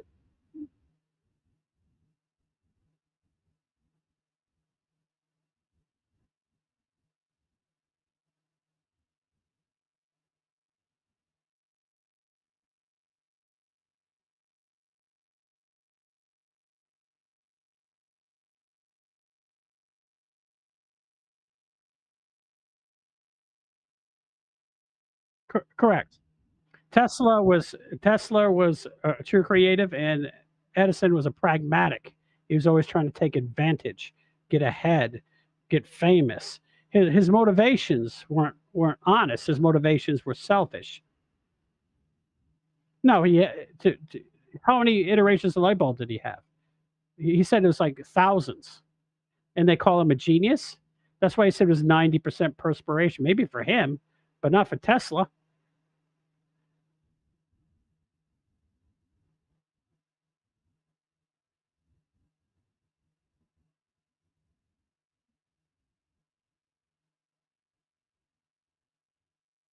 Hmm.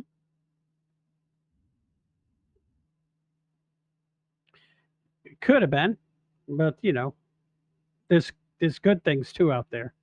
If anything that's true, anything that actually works, isn't evil. So his inventions they worked. So that means they're godlike. They're God sent. They're what I mean. God can only be true. The creator of the universe can only be true, because if there's any falseness in him, the system breaks. There's no system. Everything has to be true to be realized. And so therefore, that's just from a pure logic standpoint. You can't make a system that lies that works for very long. They're proving it with AI right now. If it lies, then it's useless. It breaks down and hallucinates and screws up, um, and that's what supposedly the problem is with uh, if you believe in demons or aliens. A lot of those things, those spirits, they're defective. Is their problem? They're not.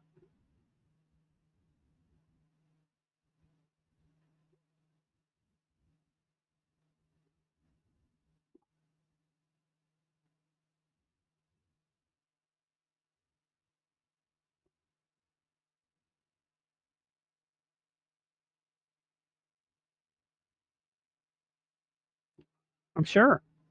But as of right now, they have no. I don't see them. I don't have any. I don't interact with them.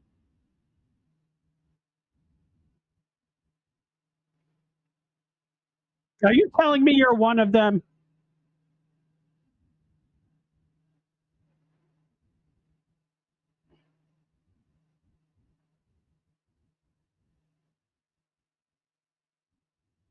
That's true about what Christianity and other religions say about demons. If you're interested in them, they appear.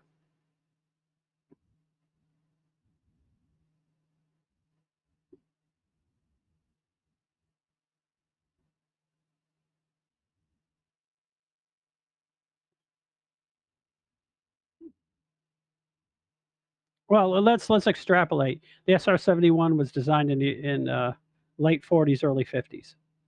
Okay, how many years ago? That's 70 years ago. And the rate of innovation and improvements, the rate of technology acceleration accelerates in a geometric pattern, to the square, to the cube. Um, so between now and 70 years ago, what do you think we have? Really, what we really have? Not what they're showing the military flying around. Do we have flying sources? Can we they're already talking about people are projecting stuff through space and time and moving it from one place to the other and replicating it. Um, and if it's getting out,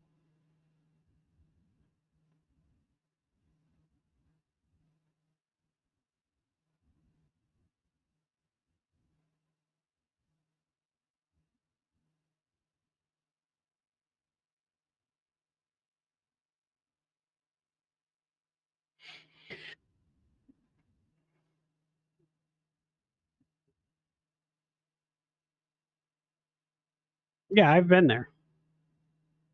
I was at Sandia Labs. I was there for 3 months.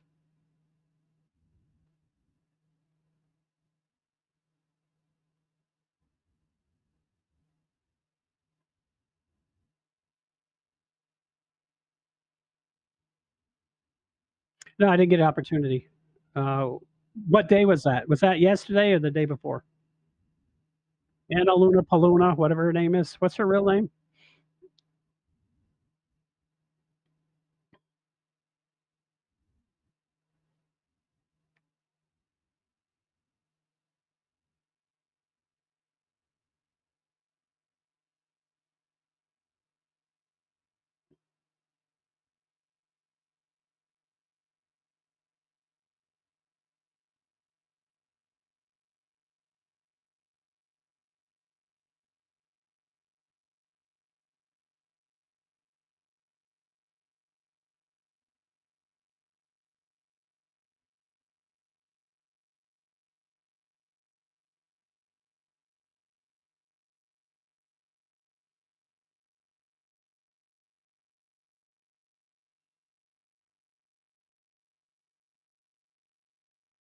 Man, I had some absolutely awe-inspiring thunder showers come up today.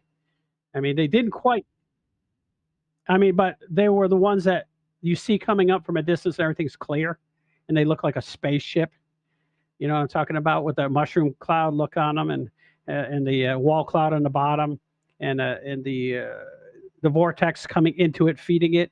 I mean, it was classical. It almost looked like the ones they show out in the Midwest when they have tornadoes. It was just a behemoth, too, gigantic.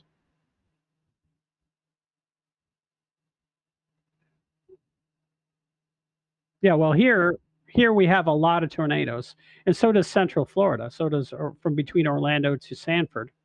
There's a lot of tornadoes there.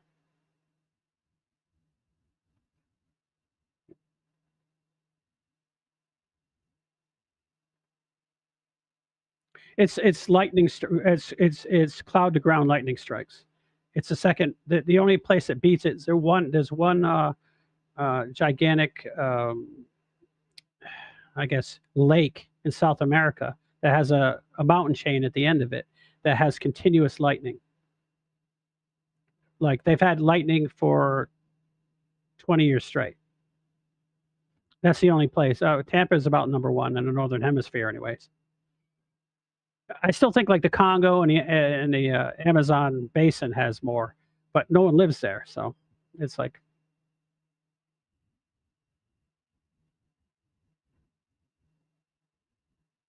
well, I used to live there. We'd get sometimes 2 thunder showers a day from different directions, and Sarasota and Bradenton didn't get that. Tampa was just, it's the bay, the way the bay's shaped.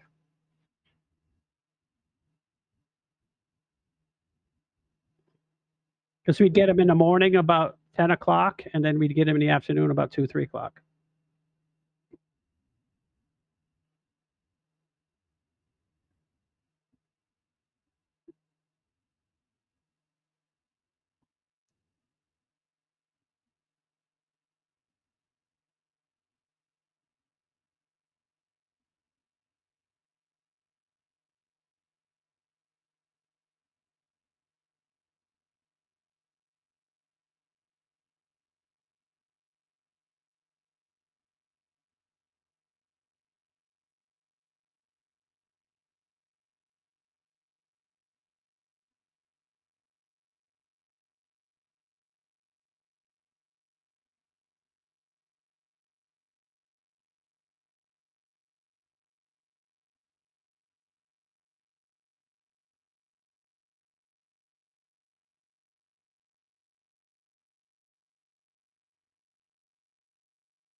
And it's shaped of a pentagon.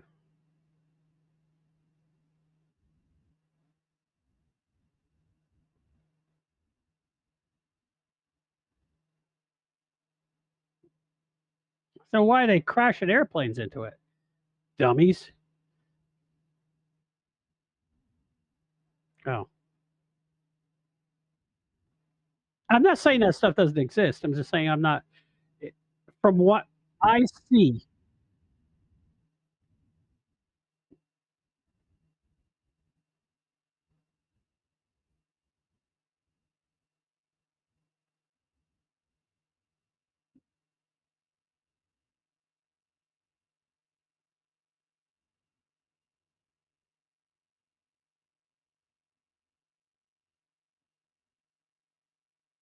well, I was told I just seen a thing from the NSA that basically uh, a lot of the top stuff like that is separated from the president. He knows it's going on, but he doesn't want to be updated daily on it because he wants to have plausible deniability. Um,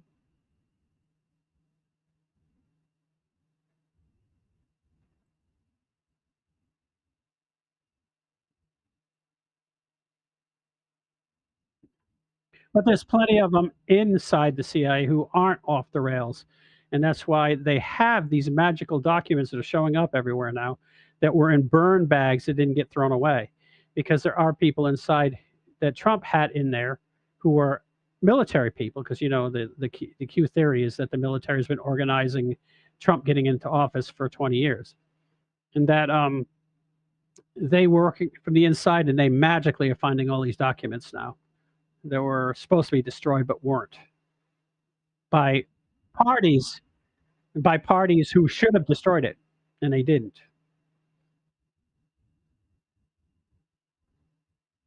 And it's disclosure with any of the tech or the UFOs or whatever. It's going to be the same way. They want to hide the information so they can have power over us, but some of the people inside are just tired of it, and they're letting the stuff come out.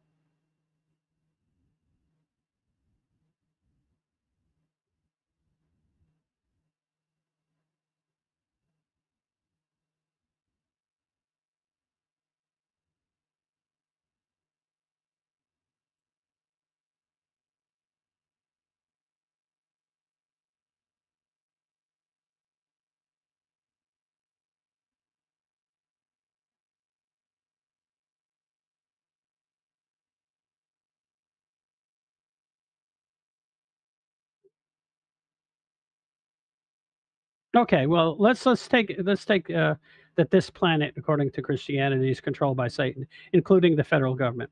What would they say? What would they leak? What would they let people know in order to destroy religiosity?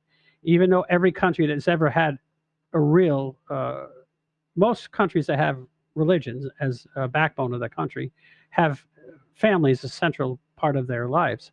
And the ones that don't, as we discussed earlier, fall apart. So the powers that be were in control, who are leaking evidence. I'm just saying from devil's advocate point of view that they're selectively leaking these things to people to let them know that your religion's bullshit. Give up. You need to, you know.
Well, I'm looking forward to it.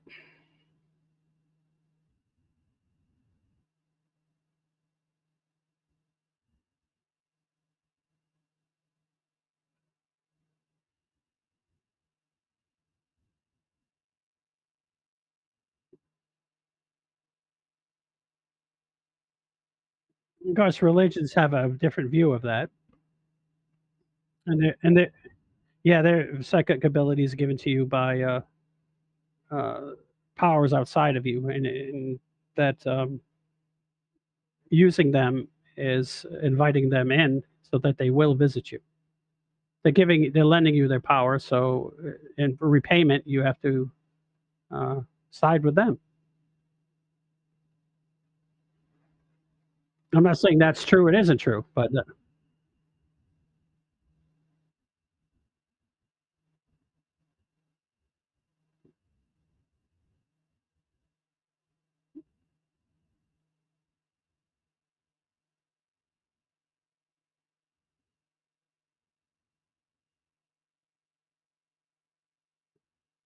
then they'd be visiting their dogs, wouldn't they?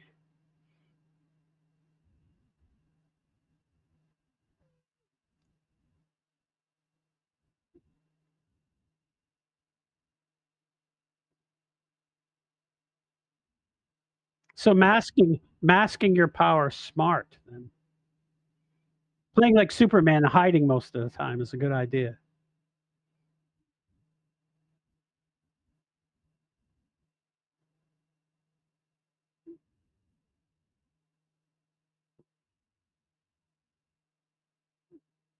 Because if I did, I wouldn't be making this podcast. I'd be living, on top of a mountain somewhere.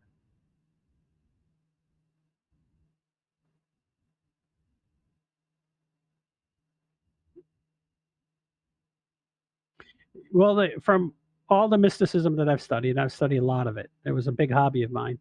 That generally the people who have the powers have no drive to use it because it goes together.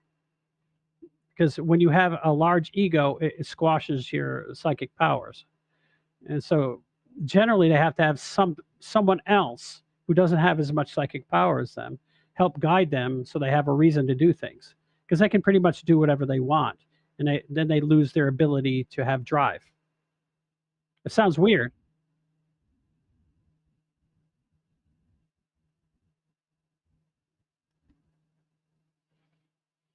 Well, it depends on what you characterize as autism. A lot of the autism is actually brain damage. Some of it, the actual autism where they can count and play piano and memorize things, uh, that's true autism. And we're not talking about brain damage autism from vaccinations, right? Talking about people actually autistic, you know, the Rain Man type thing.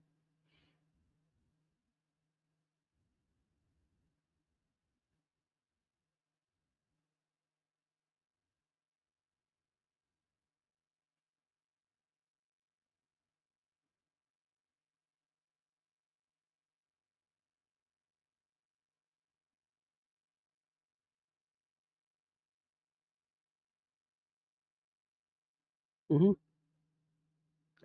Well, it's like watching a person play a one man band. They have all the instruments on themselves at once.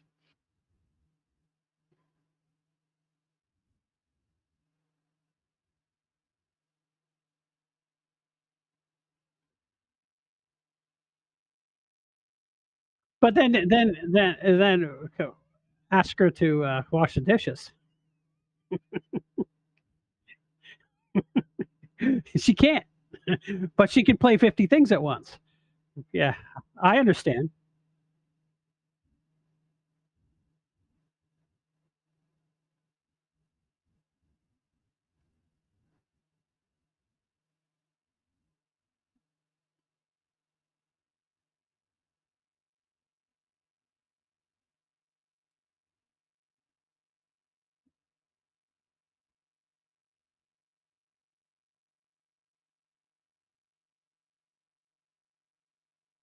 Well, I don't know if that relates to me or not, but I'll say this about my existence, and it's weird that all I care about is learning more things, and that seems to be the driving force of my life, and I don't know why.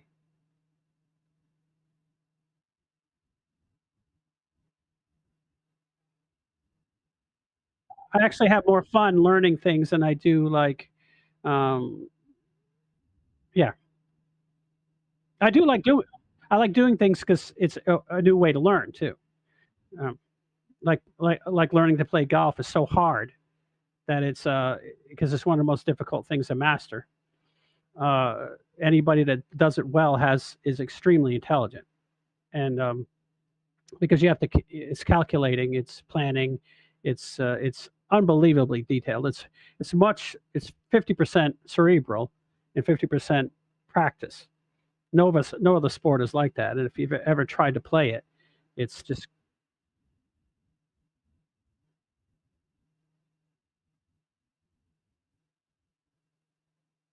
no, playing it. Watching it is boring. Playing it is a completely different sport because it reminded him of him playing it, and nostalgia. He goes out, or he remembers when he was out playing, and he did those things because Dad had a couple of hole ones. That's a big deal. Most people don't ever get one, and he not only got a hole in one, he got a hole in one in the final hole to win a tournament once. That's pretty amazing. One thing Dad could do well is he could throw straight and hit straight.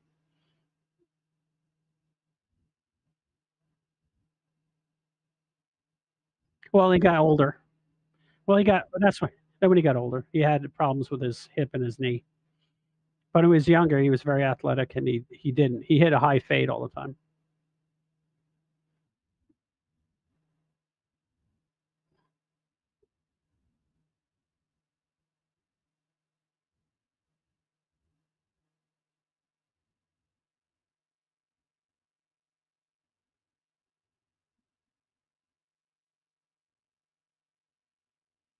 I never noticed.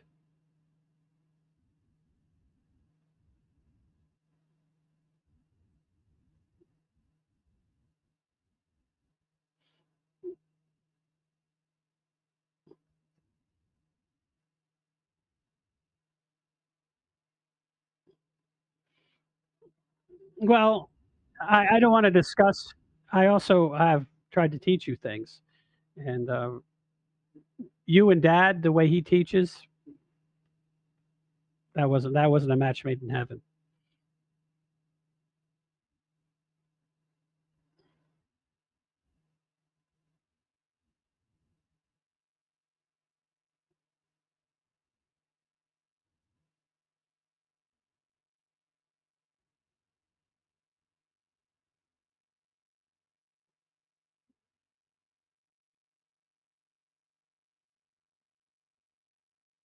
Well, as a child, what I did is I learned what he taught me and then took it to my own level because I surpassed him.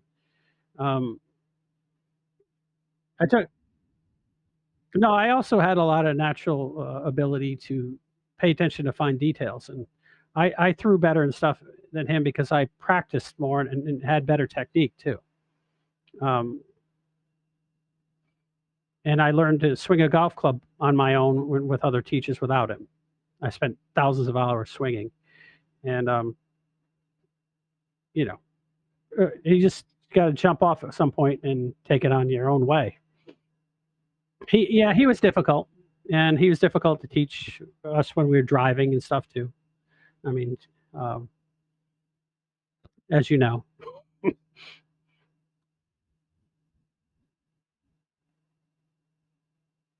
I don't know. He did get in a lot of accidents, so, I mean, yeah, I gotta quit passing out. "What's wrong with you?" "Not sleeping."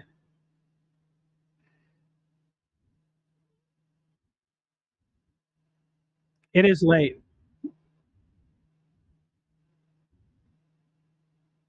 I think we I think what we, did with the notebook thing is, very relevant and useful. Hope someone out there, actually finds this video and tries it. I mean, it can be life-changing.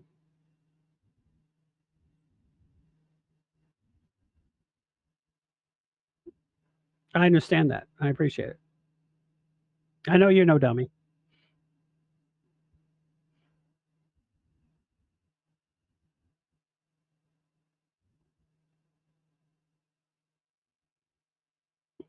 Yeah, yeah, that's what I think of you. When I think of subtle, I think of you. I understand what you're doing, and I understand when you're doing it, and I just go along with it.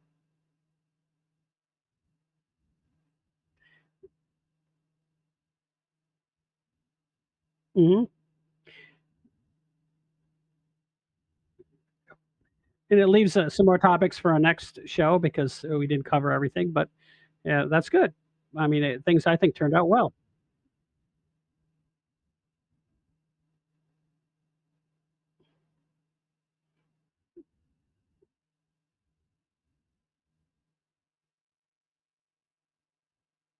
Because morality and philosophy, without them, yes, without those things, you have nothing. You have to have a starting point. Like, you can't there's no reason in logic without morality. That's the starting point.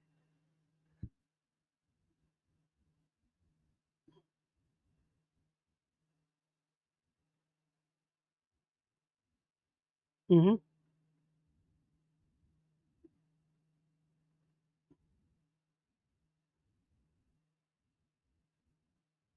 It's use it in carpentry.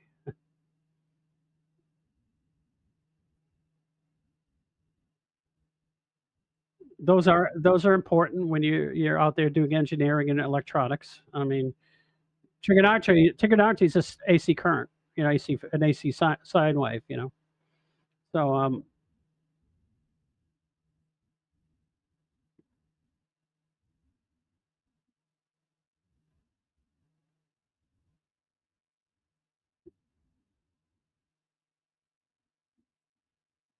yeah, if you don't understand trig and calculus, then you can't do physics. If you don't understand physics, you don't know how the world works.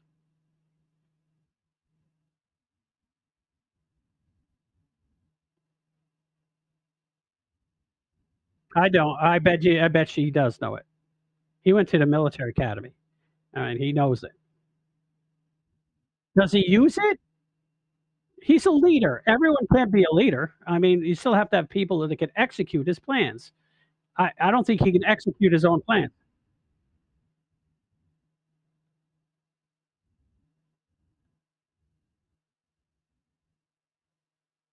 Well, what he does is he wants to know, if I do this, what happens?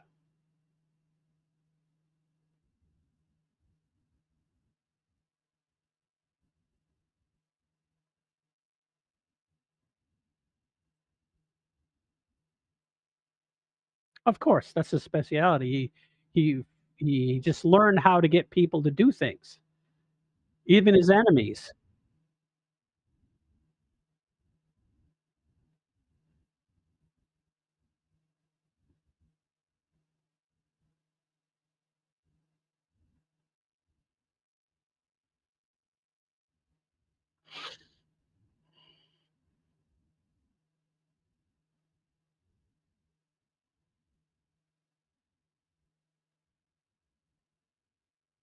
You should be able to present your ideas in a way that's compelling so people will follow them, or someone has a better idea and they when they bring it forward, that idea wins.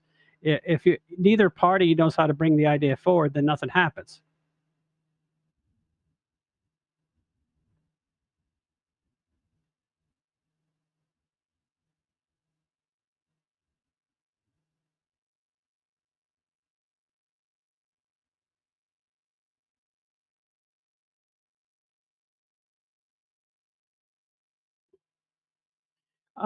One thing about Michelle is she's subtle and she's a lot.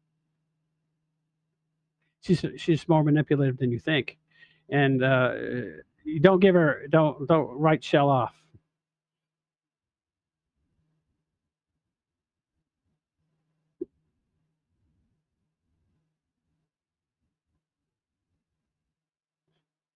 No, it gets to be a hobby. All my kids do it uh, uh, because I do it, and I make it a big deal.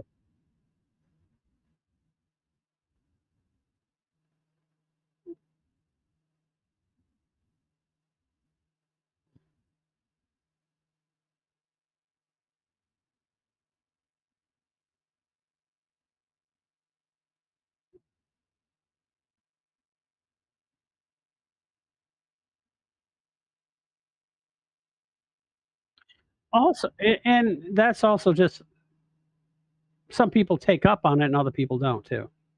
Um, Not everyone likes doing that. Like I like certain people that I know are smart enough to do that, but they get offended by it. And it's not because they just the way they brought up. As soon as you challenge anything they think or turn a phrase to make have it mean something different than they thought, it upsets their world and they get angry. They want things plain and simple. And that's just the way some people are. If you challenge them, it ruins their day.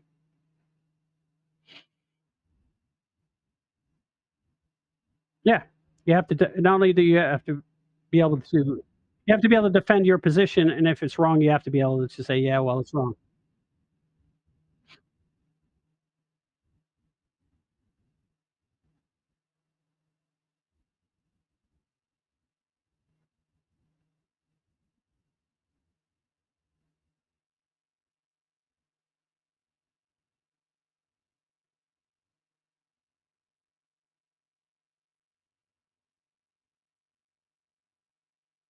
And yourself, because they're gonna throw things back at your enemies will tell you more about yourself than your friends.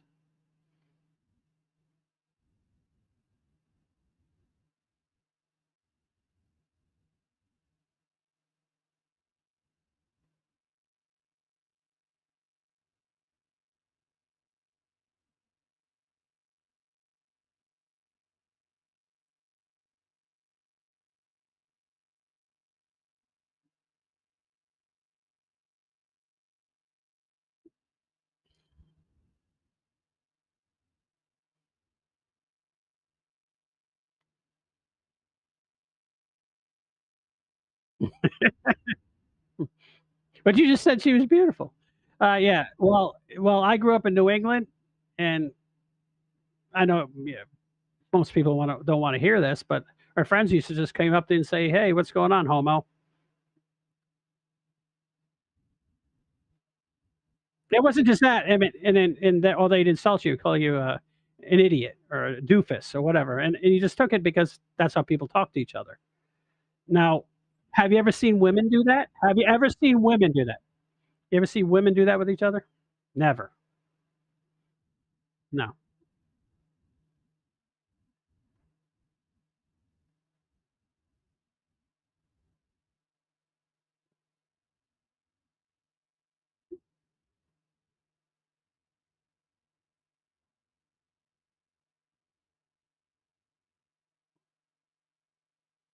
That's scary.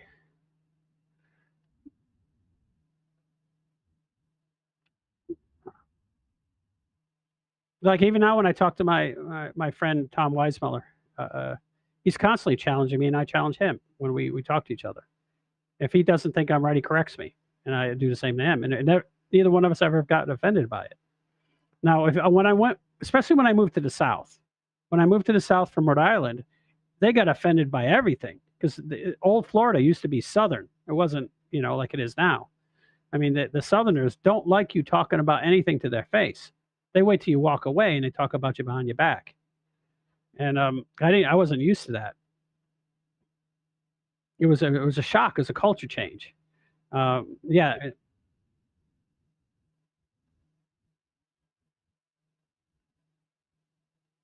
Well, it's high school, middle school. That's rough. Yeah. Being a boy in middle school is no fun.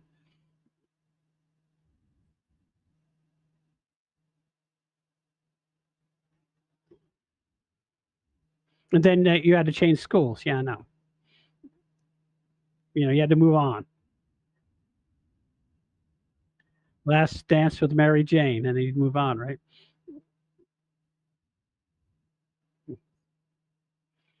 You just told them that you went to therapy and it was, all your parents' fault.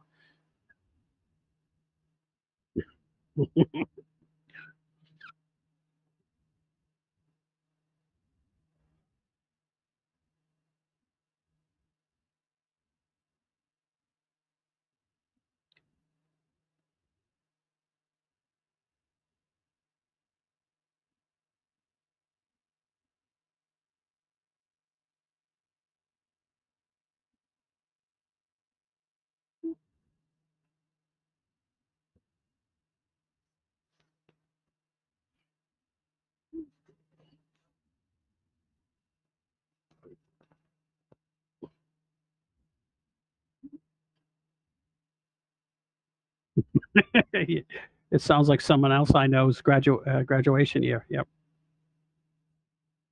Yeah, sometimes you just gotta get shit done, man. You think Trump lets things like that hold him back?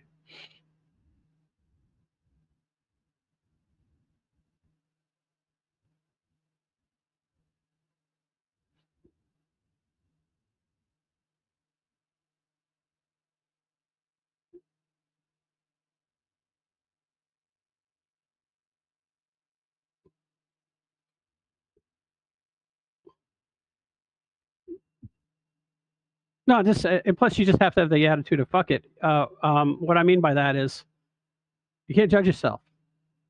You do the best you can, and then you correct. That's it. A lot of people think, "Well, am I being too mean? Am I not being aggressive enough? Am I just do what you ever feel like is right, and then that should work out." But you know, I no longer have remorse about anything I do. I'll be honest. If I make a mistake, I apologize for it, and because at the time it seemed like a good thing to do, and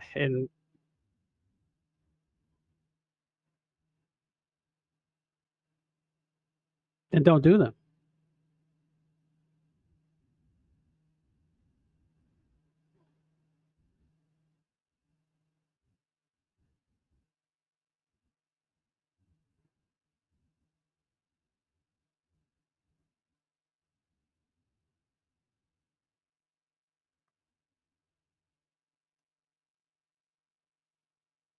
That is true.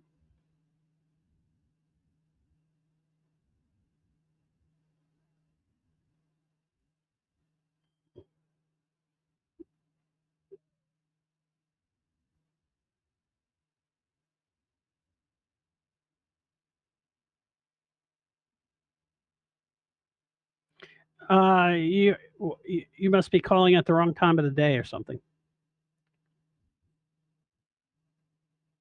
Yeah, a lot of times I'm doing in the middle of the day, I'm doing things, so a lot of times I'm an idiot and I'm idiot. I'm an idiot and I leave my phone at home. So, um, and I kick myself in the butt because a lot of times I'm like, well, I could call my wife and find out what I'm supposed to pick up on the way home, but I don't have my phone with me. So, oh well.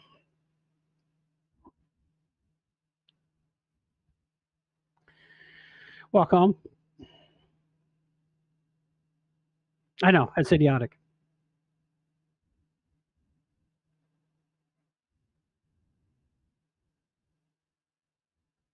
Yeah, just yeah. You have a good night. But just to end that on that thought, I really don't drive over like 3 miles anywhere. I'm in a city, so I don't drive anywhere. So, well, that's Central Florida. You got to drive a long ways. I mean, I live in Pensacola. It's tiny here. I have like 5 gas stations around me. The only thing we don't have enough is grocery stores. I wish we had more. But anyways, you have a good night, everyone. Thanks for watching. And yeah, well, from now we'll call it, like Free Ball Friday. So we'll just come up with and start babbling about crap.